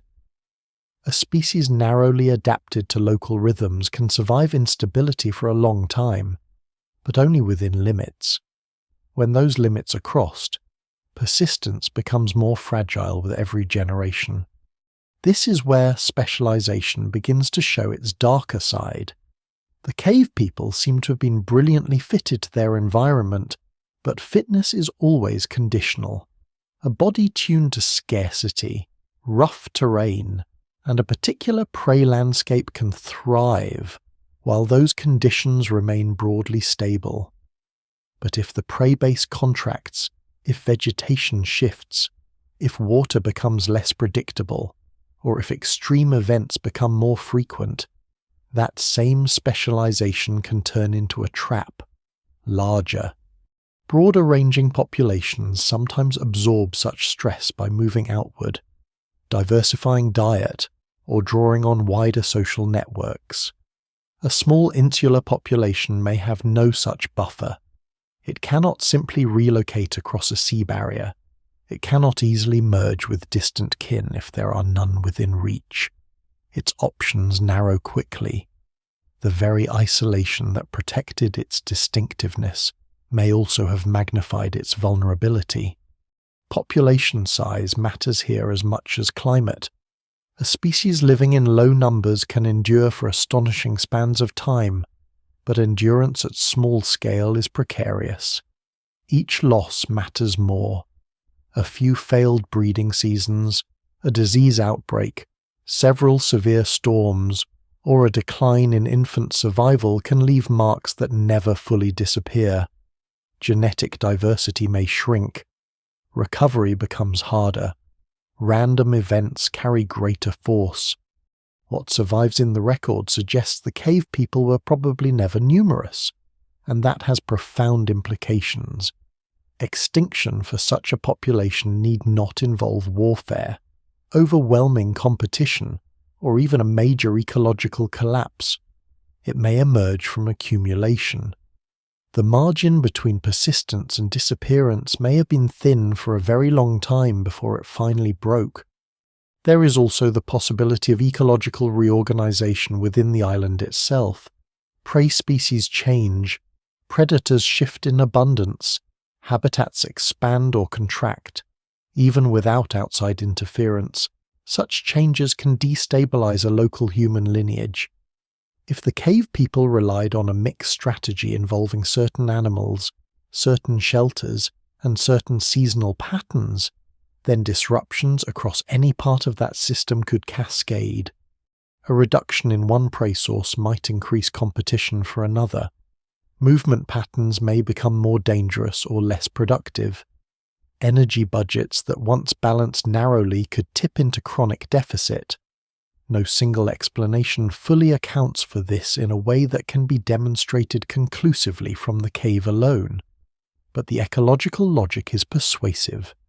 Extinction often looks less like a blow and more like a tightening net. Then there is the most arresting possibility of all, the arrival of Homo sapiens in the region. This idea carries obvious dramatic force, and for that reason it must be handled carefully.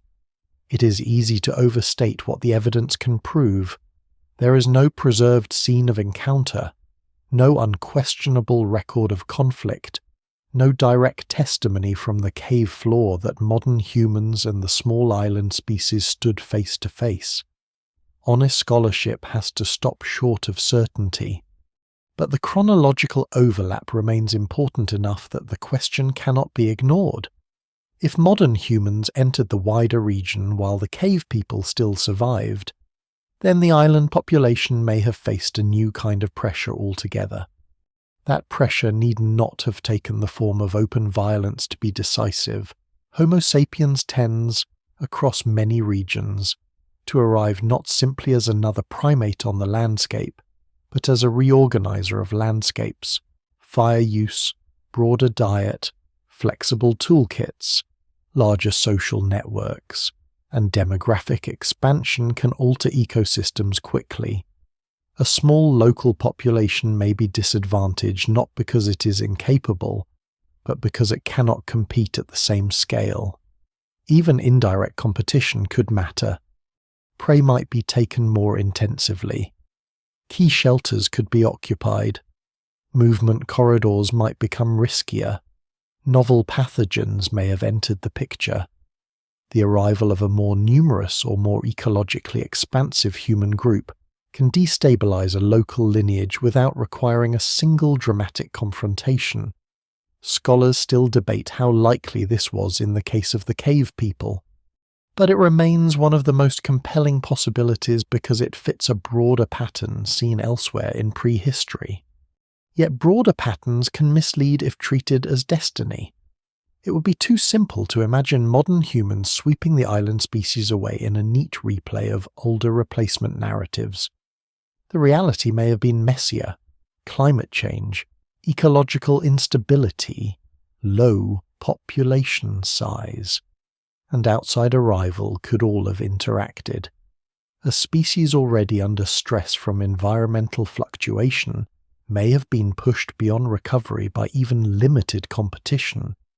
Conversely, a population already reduced by demographic fragility may have found changing climates impossible to withstand once regional ecosystems shifted. Extinction, in such cases, is not one cause but convergence. It is the point at which several manageable pressures stop being manageable at once. Dating remains central to this discussion, and also one of its great frustrations. The question of exactly when the cave species disappeared has been revised and refined as methods improved and as researchers re-examined the stratigraphy of the site. Earlier estimates suggested one range, later analyses shifted the likely time frame, and each revision changed how strongly overlap with modern humans could be argued. This is not a weakness in the science so much as a reminder of how difficult cave chronologies are. Layers move, materials intrude, Associations that seem secure can become less so under closer analysis. What matters most is that the disappearance appears to belong to a late phase of prehistory, when the region itself was changing in multiple ways. That alone places the cave species in a dangerous historical window. There is something haunting in the possibility that their extinction may have been quiet, not a final stand, not an apocalyptic event, but a dwindling, fewer individuals returning to the cave, longer intervals between occupations, skills still present, but transmitted within shrinking circles, children fewer in number, journeys more costly, successes less recoverable after failure, one generation managing to hold on, the next finding the same balance harder to maintain. The archaeological record cannot prove such scenes directly, but it often points toward endings that feel like this local, uneven, almost invisible except in hindsight. A lineage survives for thousands of years in conditions that seem impossibly narrow, then disappears so subtly that the earth records little more than the fact that it stopped leaving traces, and yet even disappearance on these terms is not insignificance. If anything, it sharpens the achievement of their long survival. The cave people endured on a difficult island, in low numbers, under ecological limits that would have erased many larger and more familiar populations. Their end does not diminish that, it makes it more poignant. They were not waiting to fail. They were succeeding for a very long time on terms so specific that later change, whether climatic, ecological, or human, eventually overwhelmed them. That is not the story of a weak species. It is the story of a lineage exquisitely adapted to a world that did not remain constant. By the time the cave falls silent, the island has changed, the wider human world has changed, and the fragile equilibrium that once sustained this small species has likely begun to unravel. Their bones remain in the dark, their tools remain where some of them were left. Their prey becomes fossil, their predators become part of reconstructed ecology, and their absence goes unnoticed for tens of thousands of years. No burial mound marks the end. No inscription names them. Their extinction enters prehistory the way most extinctions do, without ceremony. But silence does not always erase memory completely. Sometimes it changes form.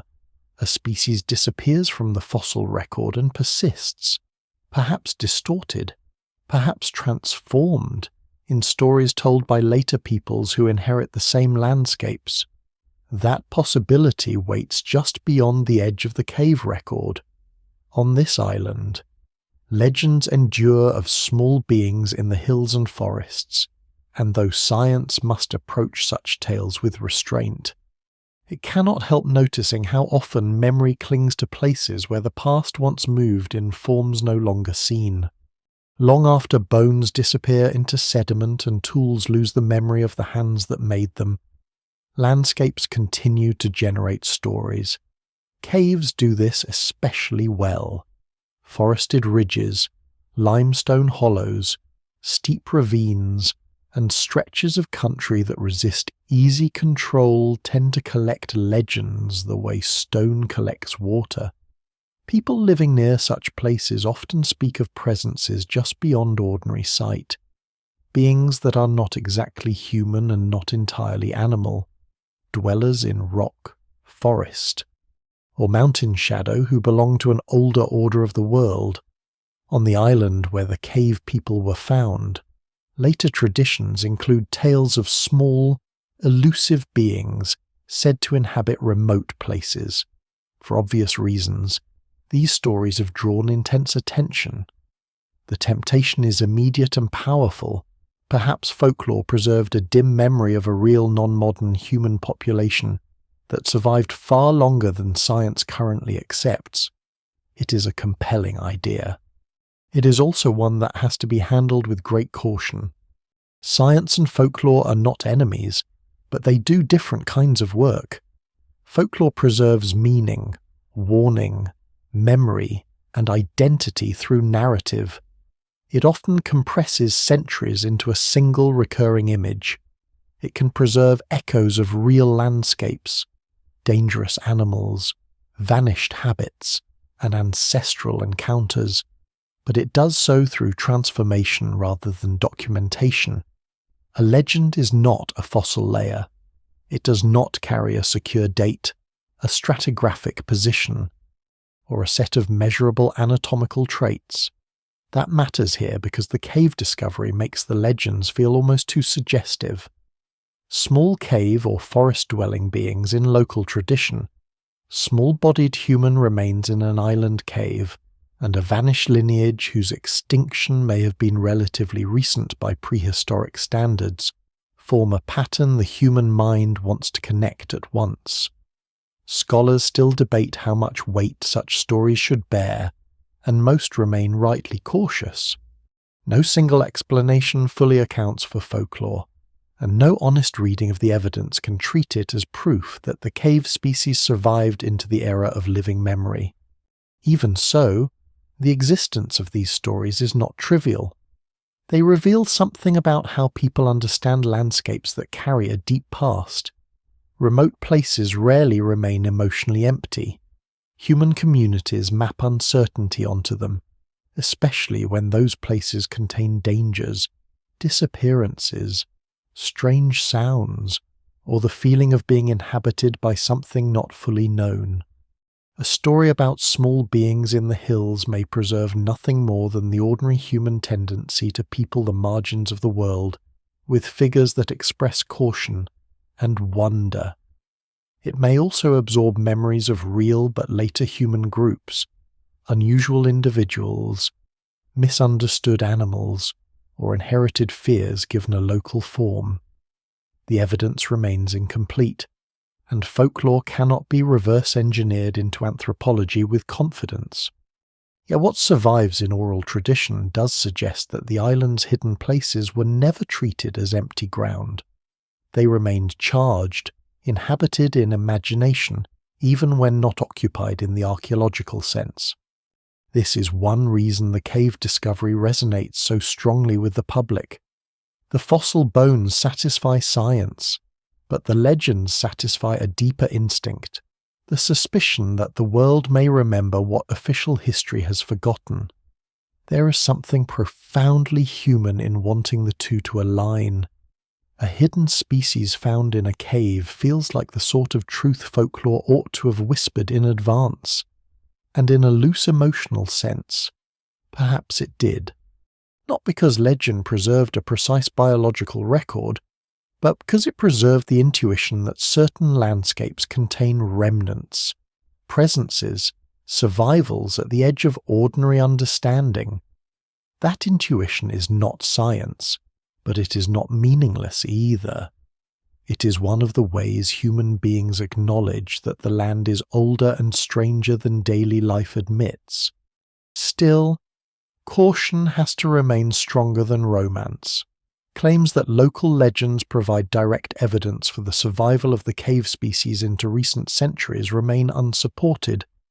There are no verified modern observations, no bodies, no secure material remains from such a late period. No genetic evidence, and no continuous chain linking specific traditions to specific populations. Popular theories can grow quickly around the gaps in a story this dramatic, and the smaller and stranger the fossil species appears, the easier it becomes for speculation to outrun evidence. Responsible scholarship has to resist that. The cave people are already extraordinary enough without extending them into the modern world on little more than desire.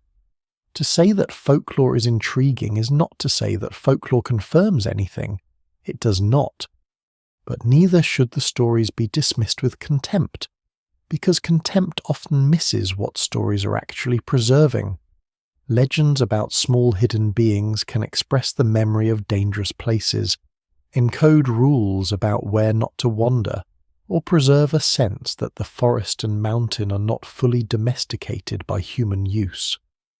They may also emerge in societies that inherit landscapes where older traces remain visible in partial form: an exposed skull, a strange bone, an unusual cave chamber, or inherited reports of something glimpsed at distance can all enter tradition without retaining the clarity science later demands. Over generations, the source may blur while the pattern remains. In that sense, oral tradition can preserve atmospheres of memory even when it cannot preserve facts in scientific order. The island stories matter most not as hidden data points, but as evidence that disappearance is rarely absolute in the human imagination. There is an irony in that. The cave species may have vanished without ceremony, leaving behind no written name and no self-recorded history, and yet the possibility of their afterlife in story becomes one of the most persistent parts of their cultural impact. Modern people, confronted with a fossil species that feels almost mythical already, instinctively look for myth around it. This can be distorting, but it can also be revealing. It shows how hard it is for the human mind to accept that entire kinds of people once lived, adapted, vanished, and left behind almost nothing except bone and stone. Stories rush in where continuity has been broken. They create bridges over the silence. Sometimes those bridges are inaccurate. Sometimes they are the only form of remembrance available. The local traditions also remind us that scientific discovery never happens in a cultural vacuum. The cave was not found on an uninhabited island outside human meaning. It existed within a lived landscape already known to local communities, already layered with names, roots, beliefs, and inherited understandings of place. When science entered the cave and named the species, it did not create mystery from nothing. It intersected with the landscape that had long carried its own forms of mystery. That intersection is worth respecting, even when the claims of folklore cannot be converted into evidence. The mountain, the cave, and the forest belong to memory before they belong to journals. Perhaps the most careful way to state the matter is this: the legends do not prove survival, but they do show that extinction is not the same as erasure. A species can disappear biologically and still linger culturally as possibility, image, caution, or unresolved presence. The small island humans discovered in the cave now occupy that strange double condition. Scientifically, they belong to the deep past. Culturally, they feel disconcertingly near, their size, their secrecy, and the lateness of their survival make them seem less remote than many older human fossils. They can be imagined in the same forest later communities knew, under the same ridges, within the same weather. That imaginative closeness helps explain why stories cluster around them so easily. At the same time, the boundary between closeness and truth must stay clear. Scholars still debate many elements of the cave species, but there is broad agreement on one point: extraordinary claims about recent survival require evidence far stronger than folklore can provide. Until such evidence appears, if it ever does, the responsible conclusion remains that the legends and the fossils occupy neighbouring but distinct categories. One speaks in narrative inheritance, the other in sediment and bone. They illuminate each other emotionally, but they are not interchangeable. And yet even after that distinction is made, something remains. These stories leave behind a residue of perspective. They remind us that human extinction is never purely biological, from the point of view of those who come later. The world keeps generating figures for what has been lost. A vanished species becomes a forest being, a cave dweller, a whispered presence in the hills. In that transformation there is both distortion and tribute. The facts blur, but the refusal to let the landscape become fully empty endures. By now, The cave people stand at the edge of two different archives. One is the archive of stone and sediment, where their bodies and tools survive in measurable fragments. The other is the archive of imagination, where vanished beings continue to haunt the places they once occupied, whether or not the details remain true. To move forward, the story has to return to the harder archive, because the body itself still has more to reveal. However seductive the legends may be, the most unsettling truths remain in the anatomy in the skull, the wrists, the feet, and the strange arrangement of traits that continues to resist easy classification even after years of study. The cave species does not need folklore to be mysterious. Its bones are mystery enough. When the excitement of discovery fades and the folklore is set aside, the body remains. It is still there on the lab table, in casts, scans, measurements, comparative charts, and arguments that return again and again to the same stubborn fact: this species is anatomically difficult in a way that no easy label has solved. The cave people do not merely look small.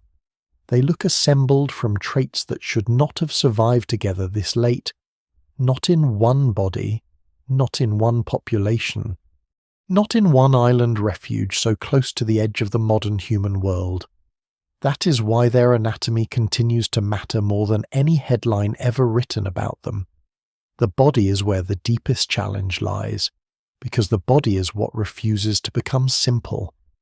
The skull is the first region that still unsettles expectation. Its cranial capacity remains one of the most frequently discussed features, not because brain size alone determines everything important, but because it collides so forcefully with older assumptions about human ability and evolutionary sequence.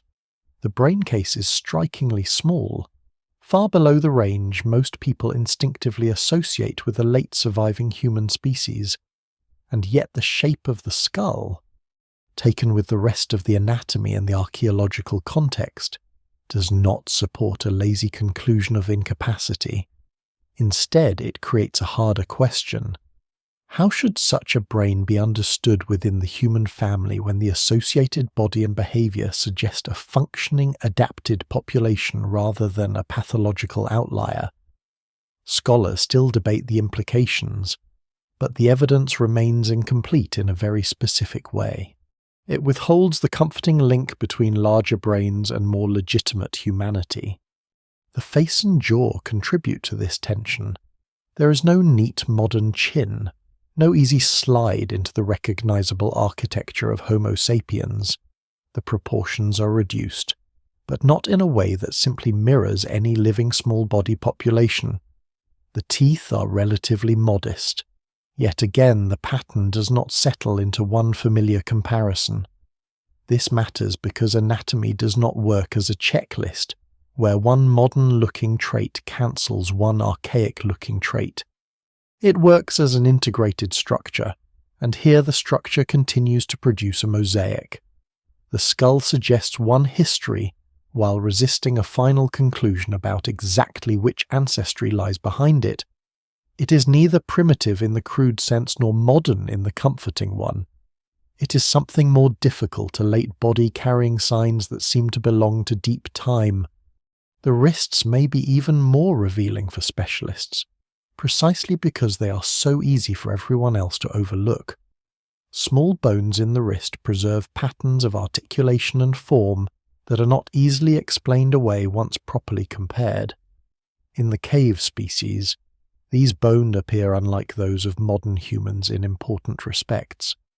Their structure has been argued to resemble earlier hominins more than recent Homo sapiens, and this is one of the strongest reasons the pathological modern human explanation struggles. Disease can shrink or distort. It does not usually reconstruct a coherent, archaic-looking wrist. The significance of this cannot be overstated. A wrist governs manipulation, force transmission, and the history of how the upper limb is built for action. If the wrists are genuinely primitive in relevant ways, then the cave species is preserving deep anatomical information that mere insular shrinkage cannot fully explain. The shoulders and upper limbs intensify that impression. Some aspects of the shoulder region suggest a configuration different from the modern human norm, with implications for movement and inherited body plan. The arms do not point toward clumsy incapacity, but they do contribute to the overall sense that this species belongs to a different structural logic. The pelvis does the same. It appears broad and in some respects unexpectedly archaic. Not what one would predict from simply miniaturizing a modern human. Pelvic form matters profoundly because it sits at the center of locomotion, posture, birth, and overall body mechanics. A pelvis like this is not a decorative detail. It is part of the species-level architecture of being upright. Then there are the feet, among the most memorable clues of all. Relative to the small body, they're strikingly large. This is not a trivial oddity. Feet are the interface between anatomy and landscape, and in this case they hint at a gait and a style of movement subtly different from our own.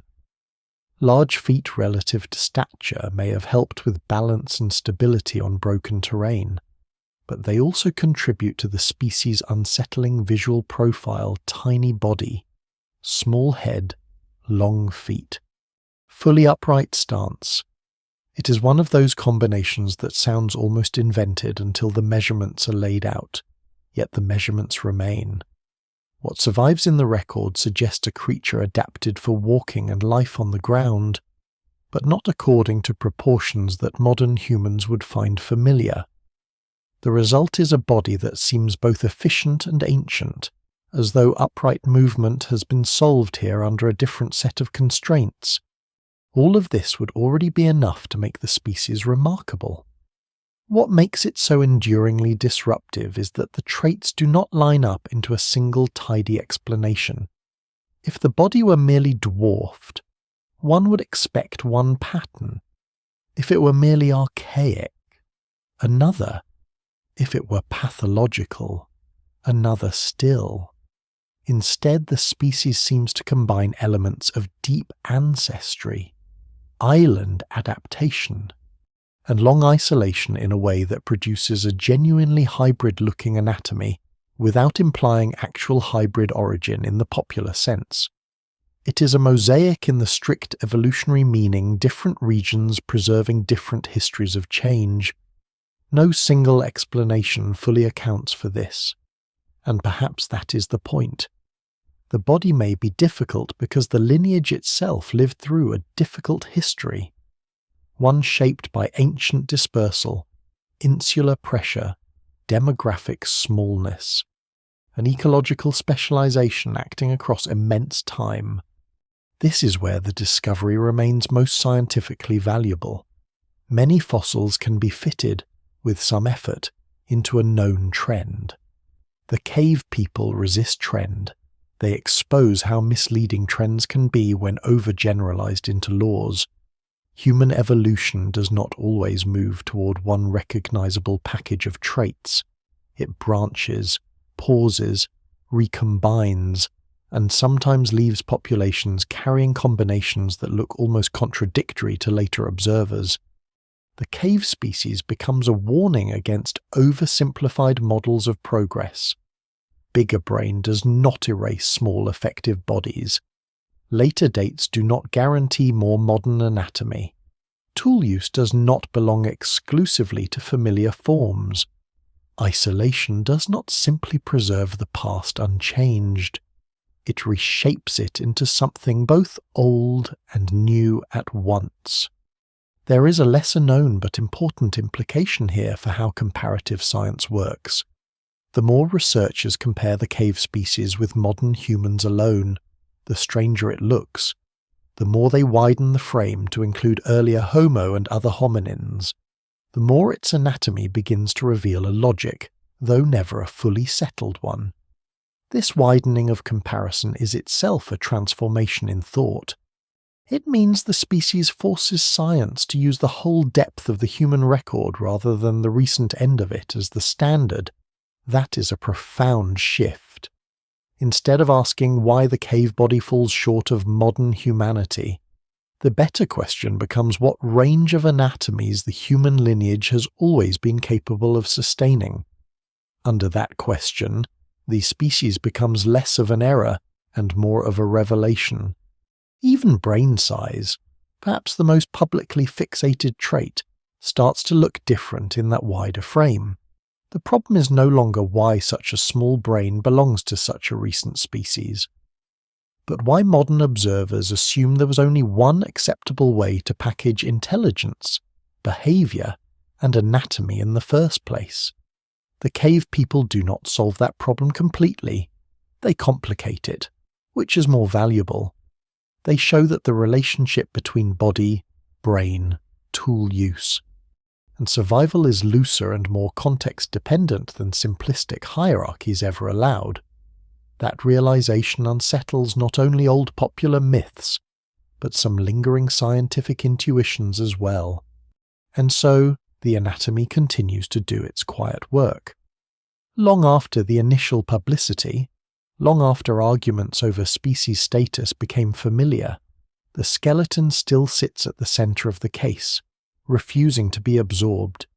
Each body region contributes its own resistance.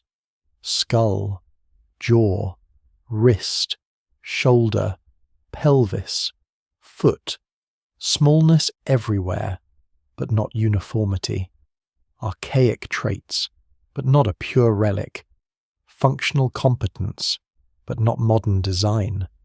The species remains one of the clearest demonstrations that the human past included bodies no current model would have confidently predicted in advance. This is why the cave discovery ultimately reaches beyond its island. It is not just a local anomaly, it is a recalibration of what counts as possible within our genus. The anatomy says, with a persistence no theory can simply overrule, that humanity once included a form at once diminutive, capable, isolated, ancient-looking, and unexpectedly late. Science does not have to romanticize that truth. It only has to accept it. And once it is accepted, the larger meaning of the species begins to come into view. The cave people are not merely an odd branch to be filed away under island exceptions. They change the whole frame through which human evolution is viewed. Their body, strange in nearly every region, becomes a final argument against the idea that our history was straightforward, singular, or headed inevitably toward us. The next step is to draw that frame wide and see what the species leaves behind in the modern understanding of humanity itself, because its true legacy lies not only in what it was, but in how completely it changed the story. By the time the cave people are fully absorbed into the human story, the real shock is no longer simply that they existed. The deeper shock is that so many assumptions had to fail before they could be seen clearly. A hidden cave on an island far from the classic centers of human origins, research preserves a species that is small when science expected larger, anatomically mixed when science preferred cleaner sequences, behaviorally capable when older instincts might have doubted it, and late enough in time to make the prehistoric world feel suddenly crowded again. The discovery does not just add detail, it changes scale. It forces the history of our genus to widen until it can include forms that once seemed too improbable to be real. That widening may be the species' greatest legacy.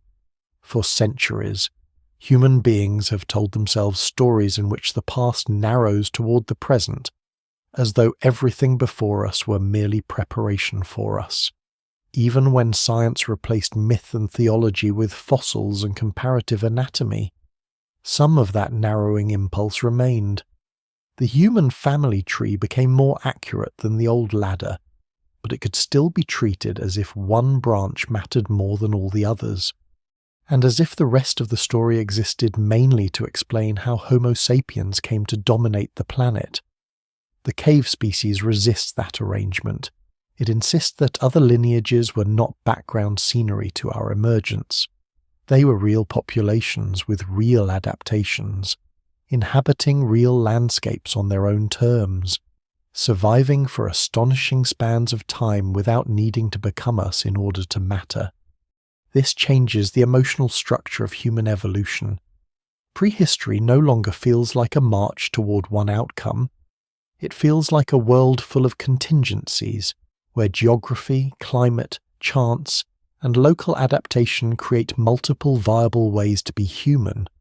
Some of those ways are broad and expansive, some are narrow and intensely specific. The cave people represent one of the most specific solutions ever found. Their bodies are tuned to isolation. Their survival is tuned to scarcity. Their archaeological trace is modest, almost quiet, and yet their significance is enormous because they show that smallness, localness, and obscurity are not the same as irrelevance. A lineage can be hidden and still reshape the whole field when it is found. There is also a lesson here about science itself. Discoveries like this do not merely fill gaps. They expose the shape of the gaps we did not know we had. Before the cave species emerged, many models of human evolution had room for diversity, but not necessarily for this kind of diversity in this kind of place at this kind of date. The species forced science to become more elastic, more geographically alert, and more cautious about straight-line thinking.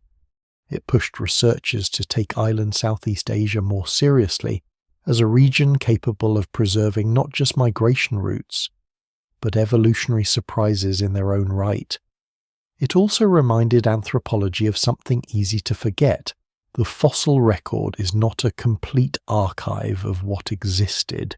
It is a damaged, selective remnant.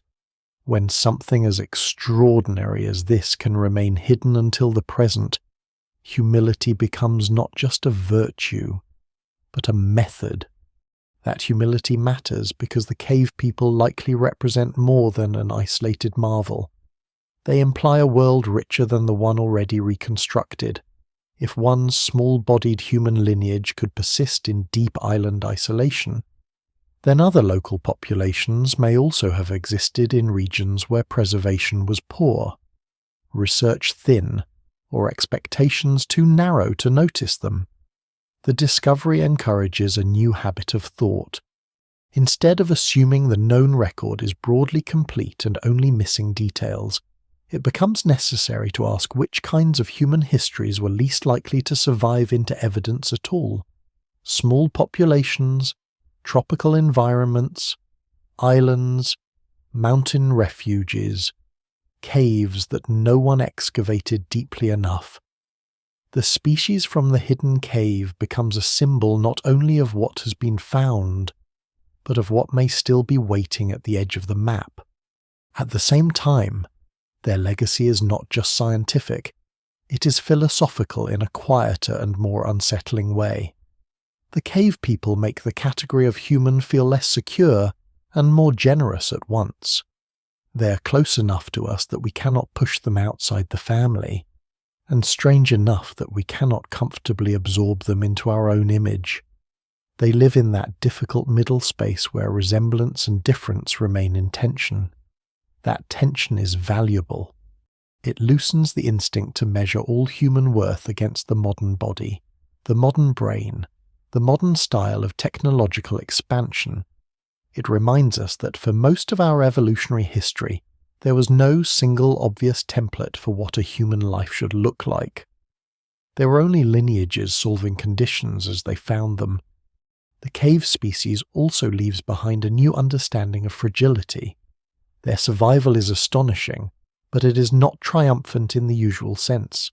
They do not conquer continents. They do not leave monuments. They do not become the sole heirs of the genus. They endure in a difficult place through adaptation so precise that it becomes almost invisible outside its context. That endurance is real, and so is its limit. In the end, they vanish.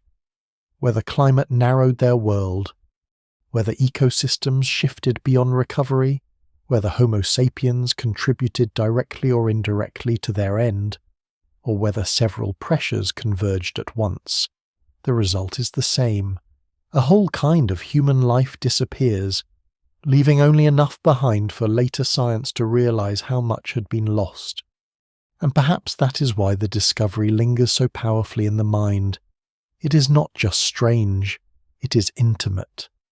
The cave people are not ancient in the abstract, like creatures from a world so remote that their extinction feels almost mythic.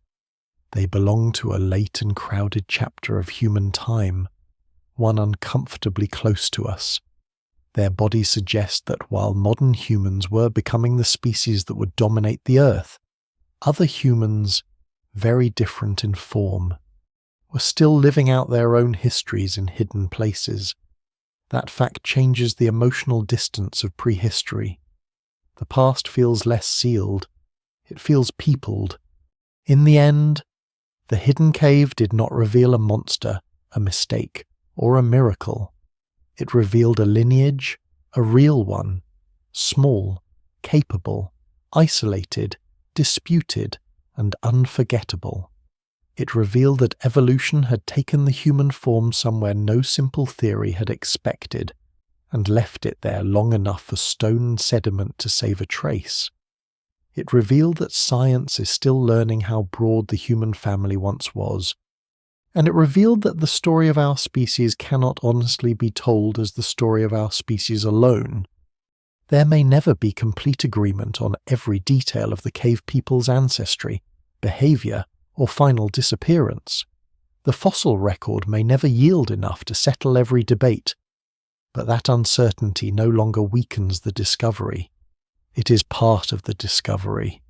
The species matters because it keeps the human story open, unfinished, and larger than the present once imagined. In that sense, its greatest legacy is not the name attached to it, nor even the famous skull, but the change it leaves in the mind after the evidence is considered. Human evolution is no longer a narrow corridor leading inevitably toward us. It is a landscape of side paths, refuges, survivals, and disappearances, some grand, some almost hidden, all real. And deep within that widened landscape, the cave remains what it always was, a dark chamber in stone, patient enough to outlast certainty, quiet enough to preserve contradiction, waiting until the modern world was ready to be reminded that being human was once stranger, more diverse, and far less solitary than we had ever been taught to believe. The cave is quiet again by the end of the story. The measurements have been taken, the arguments have spread across journals and conferences, the species has been named, challenged, defended, and folded into the larger map of human evolution, and still the place itself remains what it always was: stone, darkness, moisture, sediment, and time. That may be the most fitting ending. Human beings arrive with categories, with taxonomies, with the urge to sort every fragment into a clean lineage. But the Earth is under no obligation to arrange its memories for our comfort. It keeps what it keeps. It loses what it loses. And sometimes, in one sealed chamber on a distant island, it leaves behind just enough to remind us how incomplete our confidence has always been. The small people of the cave do not survive into the present. Their footsteps are gone. Their voices, whatever they were, do not echo anywhere we can hear. Their shelters collapsed into layers. Their prey became fossil. Their dangers became reconstruction. Even their extinction came without ceremony, as most extinctions do. Yet they remain difficult to think about without a kind of stillness entering the mind, because they make the past feel close in an unusual way. Not close because we know them well, but close because they belong to a world already recognizably human in its uncertainty, its vulnerability, its adaptation to place.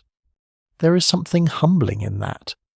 For all the scale of modern civilization, for all the technologies that now let us scan bones, compare genomes, and model vanished environments, the deeper lesson still comes from a small body in the dark. It comes from the fact that humanity was never one form moving alone through time. It was many forms, many experiments, many fragile survivals, each held for a while by landscape and luck. Some expanded, some endured quietly. Some disappeared so completely that only a cave could remember them. And perhaps that is why the image lingers. Not the laboratory, not the debate, not even the famous skull by itself, but the idea of that hidden chamber before discovery, holding its secret through heat, rain, and passing ages while the world outside changed beyond recognition. Forests shifted, seas rose and fell. Other humans crossed other lands. Languages were born. Empires rose. Religions spread. Ships sailed. Maps were drawn. And still in the mountain, the old bones waited.